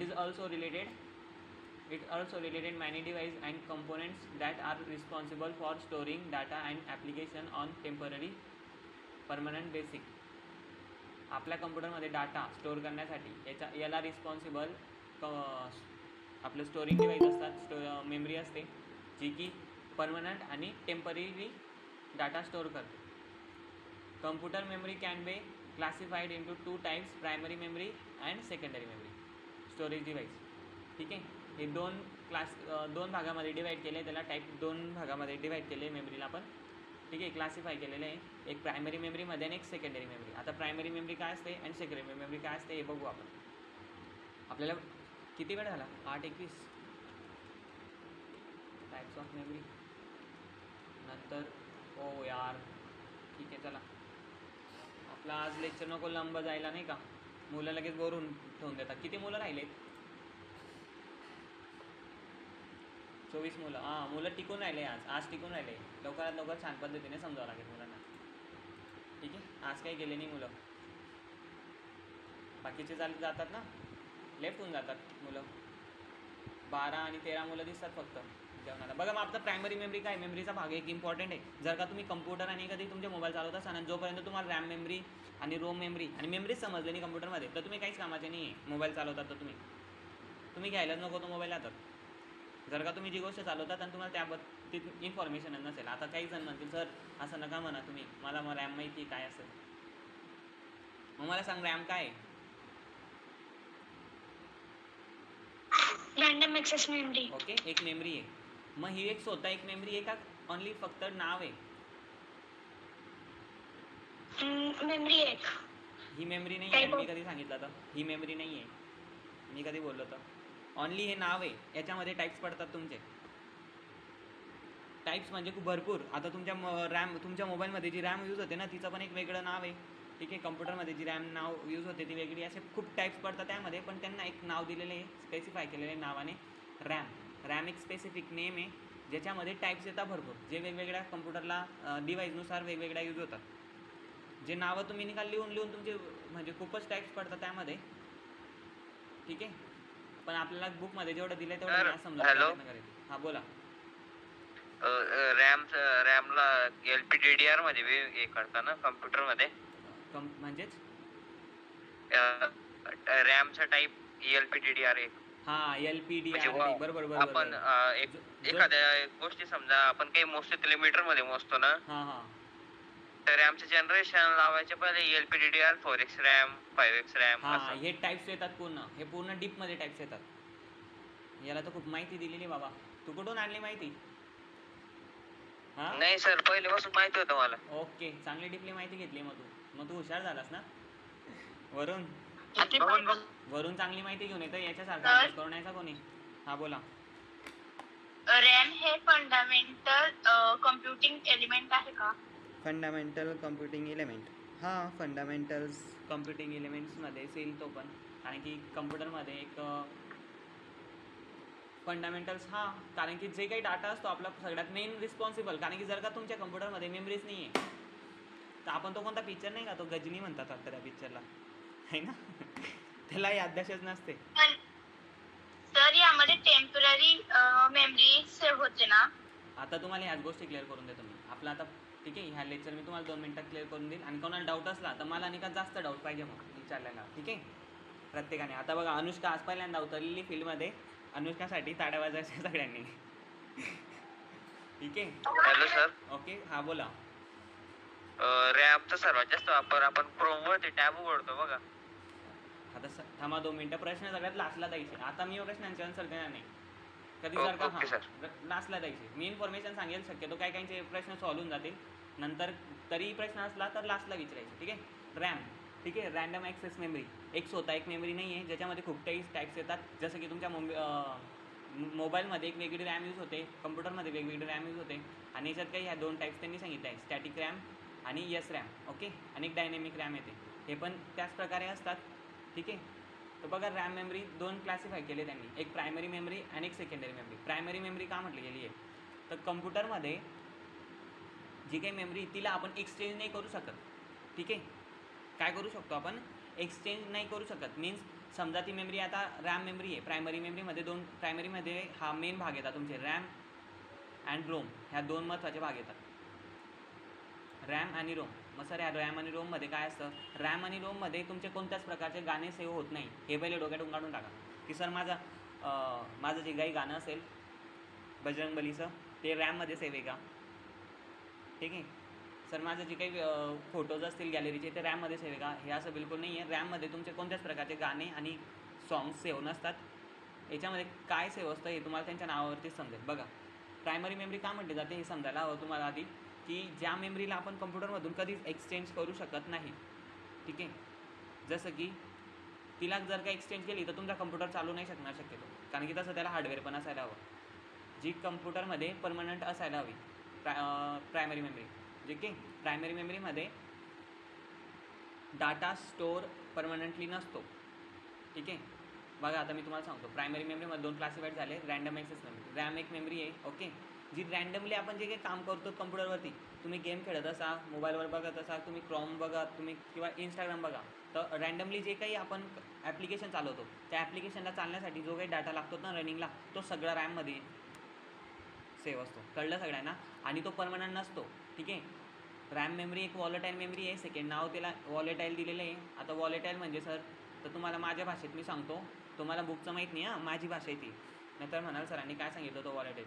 वॉलेटाईल मीन्स व्होल्टेज आहे तोपर्यंत. कळते प्रत्येकाला? वॉलेटाईल मीन्स, वॉलेटाईल मेमरी एक सेकंड नाव आहे त्याला. व्हॉलेटाईल मीन्स म्हणजे रॅम मेमरी तोपर्यंत डाटा सेव्ह ठेवते जोपर्यंत त्याला इलेक्ट्रिकल पल्सेस जातात, ठीक आहे. जोपर्यंत त्याला इलेक्ट्रिकल कम्प्युटर ऑन असतं ना तोपर्यंत त्यामध्ये डाटा सेव्ह असतो. मला हे सांगा, तुम्ही गेम खेळता असला किंवा समजा तुम्ही कम्प्युटरवर कोण कोण बसलं आहे रे? कोणी ऑपरेशन केलेलं आहे कम्प्युटरवरती बसून? तर मोबाईल तर चालवतच असतात ना सगळे, याच्यात काही हेच नाही. समजा तुम्ही एक पद्धत तुमची, तुम्ही काही गेम खेळतायत किंवा काही खूप ॲप्लिकेशन चालवत आहेत. मग ॲप्लिकेशन चालवत असताना जसं तुम्हाला एक इथं मी माझ्या मोबाईलवरती शो करून दाखवतो. शेअर स्क्रीन स्टार्ट ना. आता इतके सगळे ॲप्लिकेशन चालवले आहे, दिसते प्रत्येकाला स्क्रीन? मला पण बघून घेऊ द्या. बघा हे जे ना, ह्या 2-3 ॲप्लिकेशन चालवले आहेत तुम्ही आता रनिंगमध्ये, दिसते ना प्रत्येकाला? ओके. ओके, आता मी रनिंगमध्ये ह्या 2 ॲप्लिकेशन चालवते. आता ह्या ॲप्लिकेशनला चालण्यासाठी जो काही डाटा लागतो आहे ना तो सगळा रॅममध्ये सेव्ह आहे. ही जे काही ॲप्लिकेशन आहे आता ही तुमची, ठीक आहे, हिला रनिंग होण्यासाठी रॅमने मध्ये सेव्ह झालेले आहे. हे पण एक रॅममध्ये सेव्ह झालेलं आहे सगळं, ठीक आहे. एका टायमाला मी किती ॲप्लिकेशन कंडक्ट करू शकतो. आता हे एक सॉन्ग झाले का, म्हणजे रँडमली मी जे काही ॲक्सेस करतो मोबाईलवरती, जे काही ॲप्लिकेशन असेल, XYZ गेम खेळत असेल तर तो सगळा डाटा तिथं सेव्ह होतो. कळलं सगळ्यांना? रॅम. Second means volatile. आता मला सांगा, तुम्ही गेम खेळतायत आणि तुमचा मोबाईल स्विच ऑफ होऊन गेला बॅटरी लो असल्या कारणाने, मग मला सांगा तुम्ही जो गेम खेळत होते तो भेटेल का तुम्हाला परत वापस? नाही. ते पण अशा पद्धतीने, जे पद्धतीने मी आता तुम्हाला स्क्रीन ऑन करून दाखवली. नाही सर. हां, तर मग कळतंय तुम्हाला कुठे सेव्ह असतं? रॅम मेमरीमध्ये. रॅम मेमरी कोडपर्यंत डाटा सेव्ह असते जोपर्यंत त्याला करंट फ्लो जातोय. जसा त्याला करंट फ्लो बंद झाला तो त्याचा डाटा त्याला काहीच घेणं देणं नाही. मग कोणाचा महत्त्वाचा की 2 दिवस झाले तो बिचारा खेळतो असेल किंवा त्याचा महत्त्वाचा डाटा असेल, त्याला काहीच घेणं देणं नाही. त्याच्या नियमानुसार तो चालतो.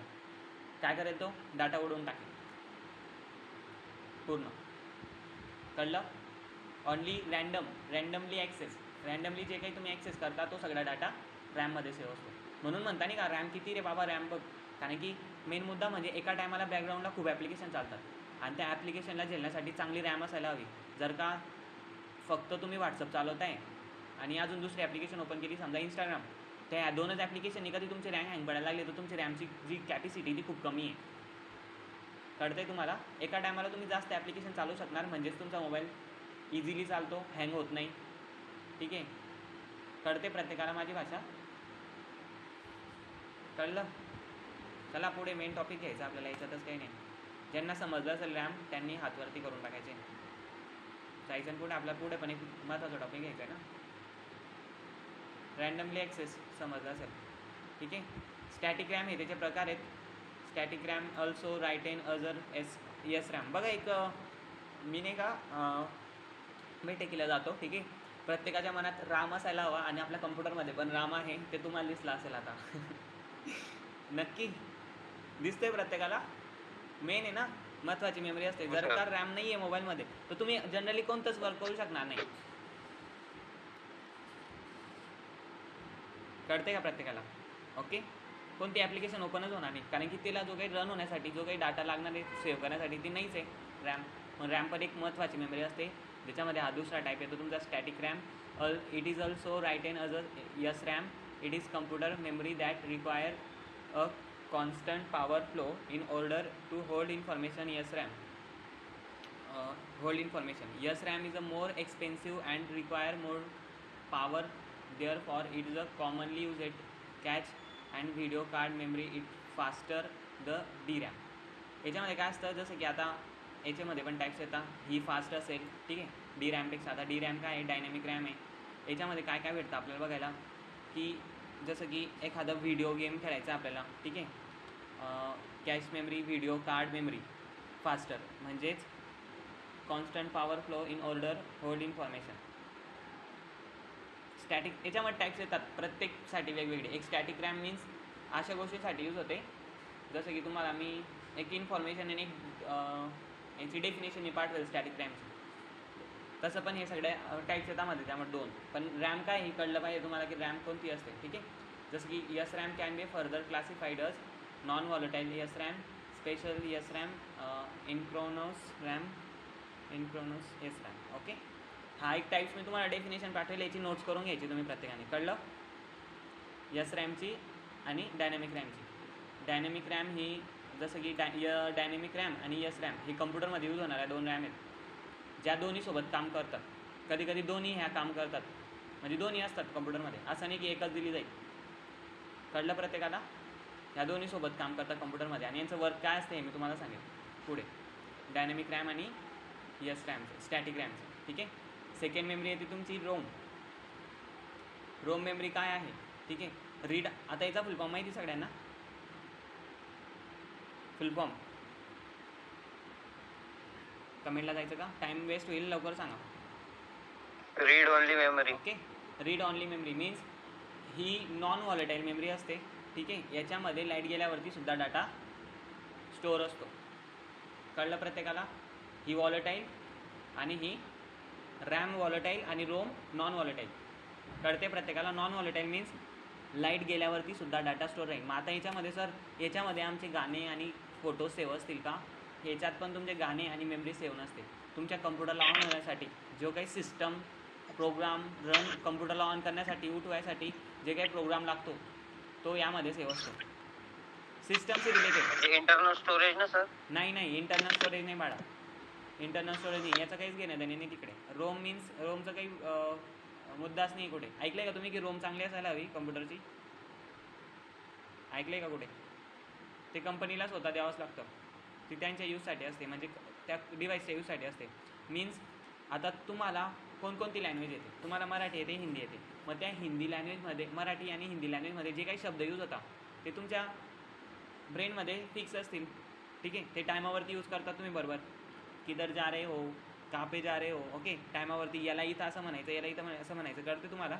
तसंच सिस्टममध्ये कोणत्या टायमाला कोणता प्रोग्राम रन करायचा आहे, समजा कम्प्युटरला ऑन करायचं तर त्या टायमाला तो प्रोग्राम लागणार आहे तिथं, हा रेग्युलर लागतो. ठीक आहे. तो प्रोग्राम त्या टायमाला तिथं रोममधून उचलला जातो, ना की इंटरनल मेमरीमधून. मीन्स कम्प्युटरला लागणाऱ्या गोष्टी कळते प्रत्येकाला? कम्प्युटरला स्टार्ट होण्यासाठी, सिस्टमसाठी जे लागणारे प्रोग्राम असतात ते रीड ऑनली मेमरीमध्ये होतात. आणि रीड ऑनली मीन्स ते काय होतं, तो प्रोग्राम तिथून निघतो आणि रीड होतो. रीड मीन्स प्रोसेस होतो कम्प्युटरमध्ये, आणि प्रोसेस केल्यावरती मग तो कम्प्युटर तुमच्यासमोर ऑन होतो. ठीक आहे. कळतं आहे प्रत्येकाला? आपण कम्प्युटरला ऑन करतोय, स्क्रीन आपल्यासमोर ऑन होते, कम्प्युटर ऑन होते, तर त्या कम्प्युटरला ऑन होण्यासाठी जी काही भाषा आपल्याला समजावं लागणार आहे ना, ती भाषा इथं या रोममध्ये सेव्ह असते. की आत्ता तरी मला वाटतं की शक्यतो तुम्हाला सगळ्यांना समजलं असेल. आता एखाद्या हार्डवेअरला किती पण काही झालं, तुम्ही आता माणूस आहेत तर तुम्ही एखाद्या हार्डवेअरला समजवू शकता का? एखादा दगड ठेवून दिला मी तुमच्याकडे आणून पटकून, समजव याला उठून तिथं ठेवू, याने तुझी भाषा समजली गेली पाहिजे. समजेल का तो तुझी भाषा? नाही समजणार. एक एक्झाम्पल, तो दगड पण नाही, म्हणजे तो पण नाही घेतला जाणार. एक हार्डवेअर म्हटलं आपण, तर हार्डवेअरला डायरेक्ट तुमची भाषा तुम्ही समजू शकता का? डायरेक्ट कम्युनिकेशन त्याच्यासोबत नाही होणार. कळते तुम्हाला? मग जेव्हा आपण कम्प्युटरला ऑन करतो आणि कम्प्युटरला समजवण्यासाठी त्याच्यामध्ये काही हार्डवेअर असतात, जसं की CPU, processing unit, graphic card. Okay, तर त्या भाषेला समजवण्यासाठी ती जी काही लँग्वेज असते कम्प्युटरची, जे काही प्रोग्राम असेल, तो प्रोग्राम ह्या रोममध्ये सेव्ह असतो, आणि तो रोम टायमावरती तो प्रोग्राम रन करावा लागतो. जेव्हा आपण कम्प्युटर ऑन केला तर कम्प्युटरला ऑन करण्यासाठी जो काही डाटा लागणार आहे, जे काही प्रोग्राम लागणार आहे, तो प्रोग्राम कम्प्युटर रोममध्ये शोधेल आणि रोममधून उचलून त्याला रन करेल, आणि मग कुठे जाऊन तुमचा कम्प्युटर ऑन होईल. मग याच्यामध्ये पण तुमचे फोटोज, गाणे सेव्ह नसतात. याच्यामध्ये पण टाईप्स येतात, जसं की PROM, EROM आणि EPROM. ओके, जसं की programmable read only memory, erasable programmable read only memory, हे बिलकुल सेम काम असतात त्यांचे. इरेजेबल होतात, काही होतात. याचे टाईप्स मी तुम्हाला एक मराठी सेंटेन्समध्ये लिहून देईन. ठीक आहे, बॉक्समध्ये, जे तुम्ही नोट करायचे. जर का तुम्हाला तरी पण ते नाही समजले तर मी तुम्हाला छान पद्धतीने परत लेक्चरला तुम्ही विचारायचं मला ते, तर आपण त्यावरती चर्चा करू. बाकी ते ह्या जे गोष्टी आहेत ना, हे टाईप्स झाले प्रत्येकाचे, ते हे आपल्या इथं होते. जे की काही डाऊट्स मला तुम्हाला म्हणजे एक्सप्लेन करता येत नाही ना, तर ते एक्सप्लेन इथं स्वतःहून ते इथं एक्सप्लेन होऊन जातील तुम्हाला क्वेश्चनमध्ये. कळते प्रत्येकाला? सर, हां बोला. SRAM आणि DRAM मध्ये फरक काय, डिफरन्स काय? SRAM अँड DRAM मध्ये काय फरक आहे? SRAM मीन्स डी रॅममध्ये नाही का तुम्हाला एक स्पेसिफिक ठिकाणी बघा तुम्हाला सांगतो 2 मिनटं आपण परत जाऊ त्यांच्याकडे स्क्रोल करत करत.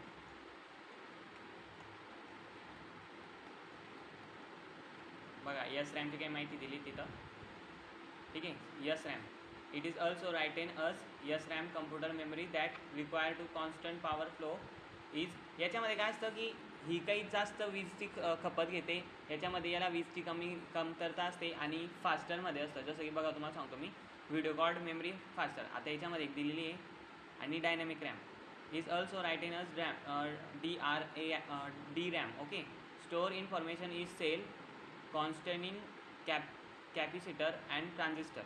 This cell must be refreshed with electric impulses in 5 milliseconds. This process allows memory to keep charge and hold the data as long as needed. It can be further classified as xenograph DRAM आणि रॅम्बस DRAM. मी याची information आहे का तुम्हाला छान पद्धतीने मराठी सेंटेन्समध्ये पाठवेल. ह्या D RAM आणि डी रॅमचं एकदम सोपा पद्धत आहे, पण ह्या आणि का 2 मेमरी तुमच्या कम्प्युटरमध्ये किंवा फोनमध्ये एक साथ काम करतात.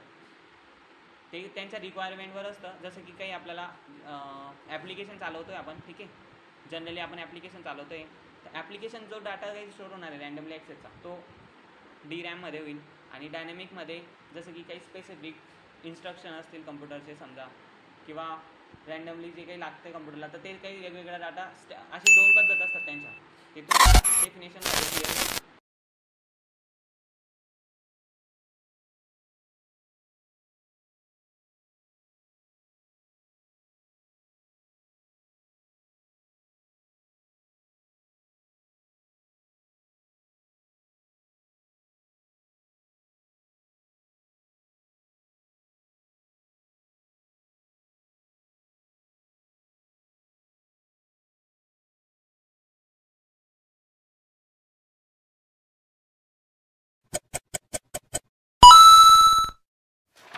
एखादं जनरली रँडमली ॲक्सेस म्हणतो ना आपण, तर तो काही डाटा याच्यात सेव्ह होतो आणि हा वेगळा याच्यात होतो. पण हे दोन्ही मेमरीत ना परमनंट डाटा सेव्ह होत नाही. फक्त ऑनली तोपर्यंत कम्प्युटरमध्ये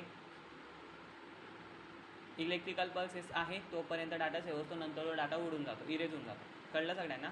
एक पद्धत जर का मी आता इथं गेलेलं आहे, इथं मी काही लिहिलेलं आहे ना, आता बघा एक मोठं उदाहरण इथं.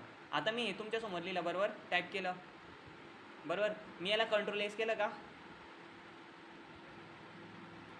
मी सेव्ह केलं नाही याला, तुम्ही बघितलं असेल. केलं का मी सेव्ह? नाही केलं. नाही केलं. मग आता जर का माझी लाईट गेली समजा कम्प्युटर, ठीक आहे, तर मग मला भेटेल का तो डाटा? नाही. कळलं? किती पण प्रयत्न केला ना, मग मला भेटणार नाही तो. आणि तो ॲटोमॅटिक त्या कम्प्युटरला काही एवढं नॉलेज नाही, तो काही ह्युमन नाही आहे की तो स्वतः समजून जाईल की इथं जी काही बुक लिहिलेली ह्या माणसाने ते रात्रभर एक स्टोरी लिहिलेली आहे. कारण की रायटरचं जास्त वरून यूज नाही का, एखाद्या स्टोरी लिहिण्यासाठी होतो, ठीक आहे. स्टोरी आता माझ्याकडे एक रायटर येतात, त्यांनी एक मोठी स्टोरी लिहिलेली आहे, जसं की त्याच्या मी तुम्हाला टाकेल, ती टायटल टाकेल त्याचे, जिला 1 का 2 करोड रुपये लागणार आहे खर्च करणार त्याच्यावरती, मोठे मोठे स्टार येणार त्याच्यावरती काम करायला. आणि ते काय नाही, त्यांना कम्प्युटर नाही आहेत, त्यांना नाही का जसं बोल्ड इटॅलिक नाही आहेत, तर ते माझ्याकडे येतात. ठाकूरच आहे ते पण, आणि इथं जातात, ते येतात, सांगतं साईल तुम्हाला करून देणार, फक्त फॉर्मॅटिंग करून देणार. मग मी काय करतो, फॉर्मॅटिंग करून देतो त्यांना, पेज नंबर देऊन देतो, बोल्ड करून देतो, आणि त्यांची स्टोरी थोडीफार मी पण वाचून घेतो. म्हणजे खूप मोठी स्टोरी लिहिली त्यांनी, आणि किती पेज असते माहिती का, 72 पेज, 1000-2000 पेजची नुसती स्टोरी असते त्यांची. आणि पूर्ण रात्रभर लिहित बसतात, रात्र किंवा एक दिवस पूर्ण त्या स्टोरीमध्ये लिहित असतात. मग जर का त्यांच्याकडनं अशी काही चुकी झाली, पूर्ण डाटा लिहून घेतला आणि त्यांची कधी कम्प्युटर बंद झालं किंवा लाईट गेली, मग मला सांगा त्या कम्प्युटरला कळलं होतं का ते की त्यांची किती मेहनत होती त्यामध्ये? आणि त्या रायटरला त्या दुःख कळतं, ठीक आहे, रॅमचं ते दुःख कळतं त्यांना, म्हणून त्यांना कधीच ही सवय चांगल्या पद्धतीने असते. कंट्रोल एस पुन्हा पुन्हा करत असतात ते. याच्यापासून वाचण्यासाठी एक पद्धत आहे, आपण मागच्या रिवाईज बघितलं बघू शकतो, UPS बघितलं होतं आपण, बघितलं होतं का? UPS नव्हतं बघितलं? हां, स्क्रिप्ट रायटर. आता बघा मुलं लगेच ॲप्लिकेशनचे नाव सांगताय, स्क्रिप्ट रायटर. हो बाळा, पण आता काही जण, आता जे माझ्याकडे रायटर येतात ना, त्यांना ह्या ॲप्लिकेशनचे पण माहिती नाही आहे. हे जे ॲप्लिकेशन तुम्ही नाव सांगतायत ना वरून, तू जे ॲप्लिकेशनचा स्क्रिप्ट रायटर, जे ॲप्लिकेशनचं नाव सांगतोय ना, ती ॲप्लिकेशनचं पण सुद्धा त्यांना नाव माहिती नाही आहे. त्यांना फक्त वर्डमध्ये करतात आणि त्यांना वर्डच येता चालवतात. त्याची पण फॉर्मॅटिंग ते माझ्याकडे येतात शिकायला. टाईपरायटर काय? ठीक आहे, कळलं प्रत्येकाला?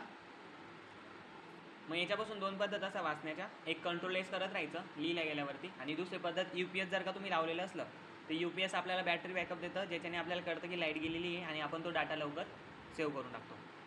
ठीक आहे, रॅम कळलं. आणि हां अनुष्का, तू छान प्रश्न केलेला आहे तुझा. तो प्रश्नाचा आन्सर मी तुला एका मराठी सेंटेन्समध्ये देऊन देईल, कारण की तो आता मी पूर्ण एक्सप्लेन नाही करू शकत तुम्हाला. पुढे पण आपल्याला काही अजून एक घ्यायचं आहे. ठीक आहे, अनुष्काने कॅमेरा ऑफ हो केला. चालेल सर. ओके, आता ही EPROM झालं. ठीक आहे, आता कॅश मेमरी काय आहे? कॅश मेमरी CU आणि रॅममध्ये कॉमनमध्ये काम करते. कॉमनमध्ये मीन्स आता बघा कॅश मेमरीचं काय काम असतं. जेव्हा कम्प्युटरला काही कमांड देतो आपण, तर ती स्टेप बाय स्टेप असते. आपण काही नवीन कमांड पण देऊन देतो. ठीक आहे, कम्प्युटरला CUला माहिती आहे हे काम केल्यानंतर दुसरं काम करायचं आहे लगेच. मग तो जो काही डाटा असतो ना तो कॅशमध्ये सेव्ह होतो रॅमसाठी, CUसाठी. आता बघा रॅम जे काही रन होतं आहे ते सगळं रॅममध्ये होईल. मग त्या रॅममध्ये हा 2 टाईप्स येतात, ते 2 टाईप्समध्ये पुढे पण सेव्ह होतील, ते मी तुम्हाला पुढे सांगेल. ठीक आहे, आणि कॅश काय काम करतं? मग आता कॅश हे सेंटरमध्ये काम करतं, मीन्स CU आणि रॅमच्या मध्ये. कसं? आता कंट्रोल युनिट मी तुम्हाला सांगितलं, कंट्रोल युनिटला पूर्ण सगळ्यात आधी टास्क पुढे जाते आपली, कंट्रोल युनिटला जाते. ओके, मग कंट्रोल युनिटला जर का फास्ट काम करायचं आहे तर त्याला डाटा लवकर भेटायला पाहिजे ना. जर का तो डाटा आपण रॅममध्ये टाकून दिला पुढची टास्कचा, तर त्याला शोधायला वेळ लागतो. म्हणून एक कॅश मेमरी यूज केली जाते कम्प्युटरमध्ये, ज्याच्यामध्ये आपण जे काही सेकंड टास्क करायची कम्प्युटरला, जी काही पुढची टास्क करायची आहे ती पुढची टास्क कॅश मेमरीमध्ये असते. लगेच कम्प्युटर काय करतो, पहिले कॅश मेमरीमध्ये त्याचं वर्क शोधतो, ते वर्क त्याला मिळतं. आणि तिथं कधी नाही मिळालं तर मग त्याला एक शेवटी उपाय असतो, रॅममध्ये त्याला जावं लागतं, रॅममध्ये शोधायला, जे त्याला वेळ लागतो शोधायला. कळलं? ही सगळी प्रक्रिया जलद फास्टेड होते. कळलं तुम्हाला? सेकंड काय काम करा. आता आपण एक टास्क देऊन देतो कम्प्युटरला, समजा एक टास्क दिली, ती टास्क दिल्यानंतर सेकंडवर काय करायचं आहे हे कॅश मेमरीमध्ये सेव्ह असतं. कळलं? कॅश मेमरी काय असते? कॅशेस मेमरी म्हणतो आपण त्याला. ओके, सेकंड येतं सेकंडरी मेमरी काय असते मग सर? कॅशेस मेमरीमध्ये पण डाटा स्टोअर होत नाही आहे आमच्या फोटो आणि गेमचा. डायनॅमिक रॅममध्ये पण नाही होते, रोममध्ये पण नाही होते. मग शेवटी आमचा डाटा जातो कुठे? तुमचा जातो सगळा डाटा सेकंडरी मेमरी डिव्हाइसमध्ये. सेकंडरी मेमरी डिव्हाइस ते असतात ज्याला आपण एक्सचेंज करू शकतो कम्प्युटरमधून. जर का ते 32 GB असले तर आपण त्याच्या जागी 50 GB लावू शकतो. आपल्याला पटीन तेवढे आपण त्याची हे वाढवू शकतो, त्याला आपण सेकंडरी मेमरी असं म्हणतो. मग सर हे उदाहरण बरोबर दिलं का? हे उदाहरण ऐका पद्धतीने खरं आहे तुमचं. ठीक आहे, जे मी सांगतोय तुम्हाला माझ्या पद्धतीने बनवलेलं आहे मी. कारण की ज्या डिव्हाइसची तुम्ही एक्सचेंज करू शकतात, जे मेमरी तुम्ही कम्प्युटरमध्ये एक्सचेंज करू शकतात ना, समजा ती 2 GB असली तर त्याच्या जागी तुम्ही 5 GB लावली, तर हे सेकंडरी डिव्हाइसमध्ये होतं. मग आता त्यामध्ये टाईप्स येतात तुमचे. आता मला हे सांगा, मग सेकंडरी मेमरी व्हॉलटाईल आहे का नॉन व्हॉलटाईल आहे?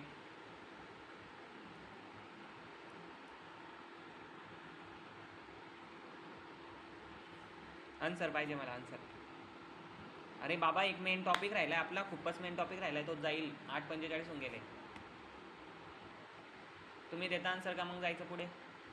मी काय सांगितलं, सेकंडरी डिव्हाइस परमनंट आहे, बट तो ठीक आहे परमनंट म्हणजे परमनंट डाटा स्टोअर म्हणजे तो व्हॉलटाईल येईल का नॉन व्हॉलटाईल येईल? नॉन व्हॉलटाईल. नॉन व्हॉलटाईल येईल, कारण की तो लाईट गेल्यावरती सुद्धा त्यामध्ये डाटा स्टोअर असतो. ठीक आहे, हे प्रत्येकाला माहिती आहे. मग आता याच्यामध्ये खूप टाईप्स येतात सेकंडरी मेमरीमध्ये, जे की आपण आता बघणार आहे पुढे. ठीक आहे, याची काही पूर्ण डेफिनेशन आहे, हे तुम्ही लिहून घ्यायचं प्रत्येकाने वहीमध्ये. Magnetic disk, floppy disk, CD, compact disk, याला कम्पॅक्ट डिस्क असं म्हणतो आपण. ठीक आहे, याला FD floppy disk, magnetic disk आणि सॉलिड स्टेट ड्राईव्ह, असे काही 3-4 टाईप्स आहेत. जे की मॅग्नेटिक जे डिस्क आहे ना, जे की मॅग्नेटिक टेक्नॉलॉजीचा यूज करतात डाटा स्टोअर करण्यासाठी, त्या काही हे डिव्हाइस आहेत, जसं की HDD, HDD. Okay, magnetic tape पण एक स्टोरेज डिव्हाइस आहे, हार्ड डिस्क पण एक स्टोरेज डिव्हाइस आहे. ओके, आणि फ्लॉपी डिस्क पण एक स्टोरेज डिव्हाइस आहे, जे की डाटा स्टोअर करतात परमनंटली. सर हां बोला. आणि हे जे नोट डाऊन केलेलं राहील मग ते चेकिंग पण होणार आहे का? हां मग चेकिंग होईल ना, तरच तुम्हाला प्रॅक्टिकलला बसू दिलं जाणार आहे. आणि मग ती चेकिंग कधी राहणार आहे? ती चेकिंग तुमची तुम्ही आधी नाही का मधात तुम्हाला त्याचे फोटो मागवले जाते ऑनलाईन की तुम्ही नक्की लिहित आहेत की नाही म्हणून. नाही तर ते शेवटच्या दिवशी काही पण कारण द्यायचं तुम्ही ते ऐकलं जाणार नाही. म्हणून मध्ये आता तुम्हाला जसं एक चॅप्टर संपला ना तर लगेच आता शेवटी एक मेसेज टाकला जाईल तुम्हाला, ज्याच्यामध्ये एक प्लॅटफॉर्म दिलं जाईल. त्या प्लॅटफॉर्मवरती तुम्हाला तुमचे डॉक्युमेंट नोट्सचे पाठवायचे. ओके. त्याच्यामध्ये तुमचे नोट्स चेक होतील की कोण विद्यार्थी नक्की करतोय की नाही. आणि नंतर आपण मी तुम्हाला तर सांगितलं की क्वेश्चन कसे घेतले जाणार आहेत. ओके कळलं. फ्लॉपी डिस्क आता याच्यामध्ये हे टाईप्स आणि प्रत्येक डिस्कच्या बाबतीत चर्चा करायची एवढा तर वेळ नकाच आपल्याकडे. ठीक आहे, आपल्याला एक मेन मुद्दा घ्यायचा आहे. फ्लॉपी डिस्क एक तुमची सेकंडरी डिव्हाइसमध्ये येतं जे की डाटा स्टोअर करून ठेवतं परमनंटली. ठीक आहे, त्यांची काही लिमिट असते प्रत्येकाची, जसं की फ्लॉपी डिस्क इथपर्यंतच उपलब्ध असतील. जसं की फ्लॉपी डिस्कचा आविष्कार कुठून झाला होता 1971मध्ये, ही डिटेल्स तुम्ही वाचायची. ठीक आहे, 8 डिस्क ड्राईव्ह मेड अवेलेबल 1971 यांचा इतिहास ते थोडक्यात तिथं सांगितला त्यांनी. ठीक आहे, 1970पासून फ्लॉपी डिस्कचा यूज होतो आहे, जसं की CDR आणि हे काही पद्धत त्यांची. ठीक आहे, हे तुम्ही प्रत्येकाने नोटमध्ये डाऊन करायचं आहे. याच्यामध्ये एक मेन मुद्दा होता आपल्याला बघण्यासारखा, जे आता आपण बघणारच आहोत. ठीक आहे, की कोणती मेमरी कितीपर्यंत उपलब्ध आहे आणि यांना इंटरनल मेमरी परमनंट मेमरीसुद्धा आपण असं म्हणतो. आता मला सांगा, जी कम्प्युटरमध्ये आपण एक पद्धत विचारलं गेली असेल ना तुम्ही, की जी मेमरी कम्प्युटरमधून कधी एक्सचेंज नाही होणार तिला परमनंट म्हटली गेली पाहिजे होती. कळतंय का प्रत्येकाला? जो जॉब परमनंट असतो, ज्या व्यक्तीला जॉबवरून काढलं नाही जाईल. ठीक आहे, ज्याला कितीही काही झालं तर काढलं जाऊ शकत नाही त्या जॉबमधून, त्या व्यक्तीला आपण त्या जॉबला काय सांगतो, परमनंट जॉब आहे. बरोबर का? ओके, परमनंट असतो बा तो जॉब. मग तसं मेमरी पण होती ना, रॅम आणि जसं की प्रायमरी मेमरीला एक्सचेंज करू शकत नाही दुसऱ्या मेमरीसोबत. एक तर बिलकुल सेम तिच्यासारखीच लावावं लागेल तिथं, पण प्रायमरी मेमरी एक्सचेंज होत नव्हती. पण सेकंडरी मेमरी एक्सचेंज होते, पण हिला परमनंट म्हटली गेली आणि तिला प्रायमरी. तर परमनंट प्रायमरी का म्हटली गेली, तर त्यांच्या डाटावरून की तो डाटा परमनंट स्टोअर करत नाही आणि हा डाटा परमनंट स्टोअर करतो. कळलं? म्हणून याच्यात गोंधळ होतो प्रत्येकाचा, तर तुम्ही प्रत्येकाने नीट लक्ष द्यायचं इथं. प्रायमरी मेमरी प्रायमरी मेमरी जी होती आपली ती होती तुमची कोणती, सेकंडरी. कळतंय का? सेकंडरी नाही रे बाबा, सॉरी 2 मिनटं. प्रायमरी मेमरी जी परमनंट नव्हती तुमची. ओके, आणि ही सेकंडरी मेमरी म्हटली जाते, जी आपण एक्सचेंज करू शकतो. कळलं प्रत्येकाला? याचे क्वेश्चन येतील बरं का, याचे क्वेश्चन जास्त विचारले गेलेले आहेत. Hard disk. Okay, hard disk काही अशा प्रकारे होते, मोठी आपण CD असते ना आपली, त्या CDला त्यामध्ये फिट केलेली असायची आणि पूर्ण त्यामध्ये ते एक असे कंपोनंट्स असायचे, ते रीड करायचे तिला, ज्याचे काही नाव दिले त्यांनी, read writer, head, arms, platter, okay, sector. हां बोला. हार्ड डिस्कला एकदम जपून ठेवावं लागायचं ना. हां, जपून ठेवावं लागायचं. काही थोडीसे पण पडली वगैरे समजा तर हिचं पूर्ण काम सत्यानाश होऊन जायचं, कारण की याच्यामध्ये डाटा करप्ट होऊन जायचा. हां, डाटा करप्ट होऊन जायचा ह्या हार्ड डिस्कला, कारण की याच्यामध्ये जे काही व्हील्स लावले होते, हेड लावले होते, हे हेड त्या डाटाला लर्न करायचे. ठीक आहे, रीड करायचे. जसं की याच्यामध्ये जे लाईन आहेत ना, या 1000मध्ये दिल्या, अशा मिलियनमध्ये लाईन असायच्या ह्या, आणि ह्या या मिलियनच्या लाईन आहेत ना, या लाईनमध्ये त्यांचा डाटा स्टोअर असायचा मॅग्नेटिक याच्याने, जो की बायनरी फॉर्ममध्ये असायचा, 0 and 1, 0 and 1. ठीक आहे, हार्ड डिस्क कळली तुम्हालाच. हार्ड डिस्क ऑप्टिकल डिस्क याला म्हणतो आपण, आणि ही जी प्लेट लावली आहे याला CD म्हणतो. कळलं? पण ह्या पूर्ण कम्प्युटरमध्ये पूर्ण कंबाईंड असते, ती पॅक केलेली, ज्याच्यामध्ये हे सगळं मटेरियल असतं, ही आधीपासून लावलेली असते प्लेट, आणि हे पूर्ण पॅक असतं. याला SSD हार्ड डिस्क असं आपण म्हणतो, ज्याच्यामध्ये तीच प्लेट अशी घुमत असते. ह्या हेडनी ती प्लेट रीड होते, तो डाटा रीड होतो आणि आपल्या कम्प्युटरवरती शो व्हायचा. ठीक आहे, मॅग्नेटिक टेप एक परमनंट डाटा स्टोअर डिव्हाइस होतं. ठीक आहे, कम्पॅक्ट डिस्क. याच्यामध्ये हे लक्षात ठेवायचं आपल्याला, हे सगळे डिव्हाइस आहे उपलब्ध, पण ते कुठपर्यंत उपलब्ध आहे हे प्रत्येकाचे दिलेले त्यांनी. आता इथं काही दिलेलं नाही आहे. Compact disk CD, C D is the optical media disk. जसं की हेच होतं ना, ही प्लेट, ह्या प्लेटला सी डी म्हटलं गेलं आहे, हे तर सगळ्यांना माहिती आहे. आता ती सी डी कशी उपलब्ध राहायची, 60 MB ते 750 MB पर्यंत उपलब्ध असते ती. 600 MB ते 750 MB पर्यंत याची कॅपॅसिटी अँड मार्केटमध्ये उपलब्ध राहायची एवढ्या याच्यात. हे थोडं लक्षात ठेवायचं तुम्हाला. Compact disc are category into 3 parts is follow. Compact disc read only memory C D ROM. Okay. Compact disc recordable C D R. Compact disc rewritable C D RW. ROM म्हणून सुद्धा हिचा मागच्या वेळेस उपयोग केला गेला होता. ओके. जसं की इथं बघू शकता तुम्ही, सी डी हे 3 टाईप्समध्ये डिवाईड केलेली आहे तिला. CDR, CDRW. Digital video disc DVD. याची काही इमेज दिलेली आहे का DVDची? Okay. Digital video disc also नाव the super density SD disc हे DVD माहिती ना रे प्रत्येकाला? DVD याला म्हणतो का आपण? DVD याला नाही म्हणत आपण. थांबा 2 मिनटं. DVD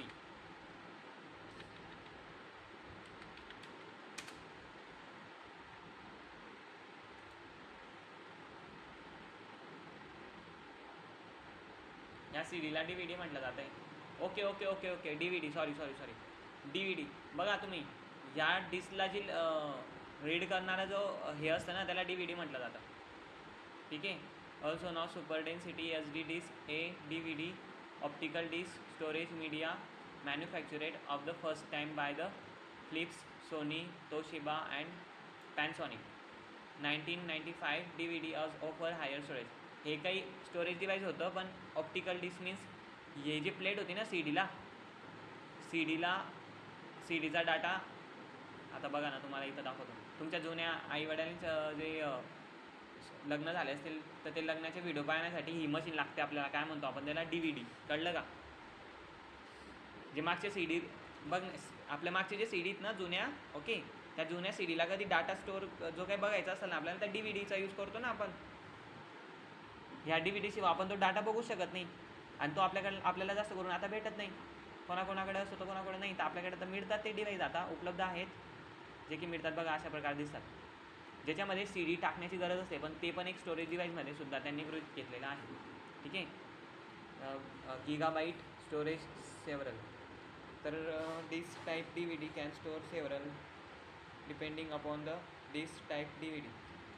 किती कॅपॅसिटीपर्यंत हे करता येईल व movie and can be played back on. याच्यामध्ये फक्त मी एवढं सांगू शकतो की काही अशा प्रकारे डिव्हाइस येते ज्याच्यामध्ये रीड व्हायचं. ठीक आहे. सी डीला रीड करण्यासाठी ह्या डिव्हाइसचा यूज करायचो आपण, डिजिटल डिस्क. कधी कधी ते कंबाईन पण असायचं, जसं की पूर्ण कोटेड असेल, असं पूर्ण कोटेड, आणि ही जी डिस्क येते परमनंटली आतमध्ये असेल, आणि याला आपण DVD आपण असं म्हणू. कळलं का?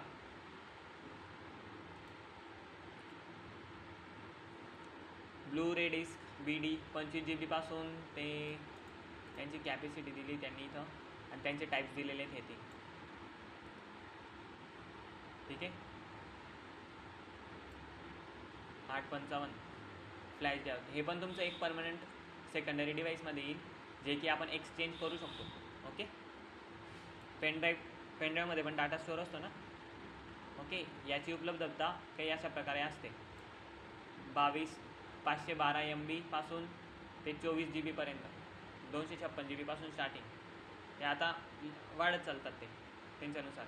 Memory stick based on. बघा किती मुलं आहे आपल्या क्लासमध्ये, मुलं किती आज उरले? किती मुलं?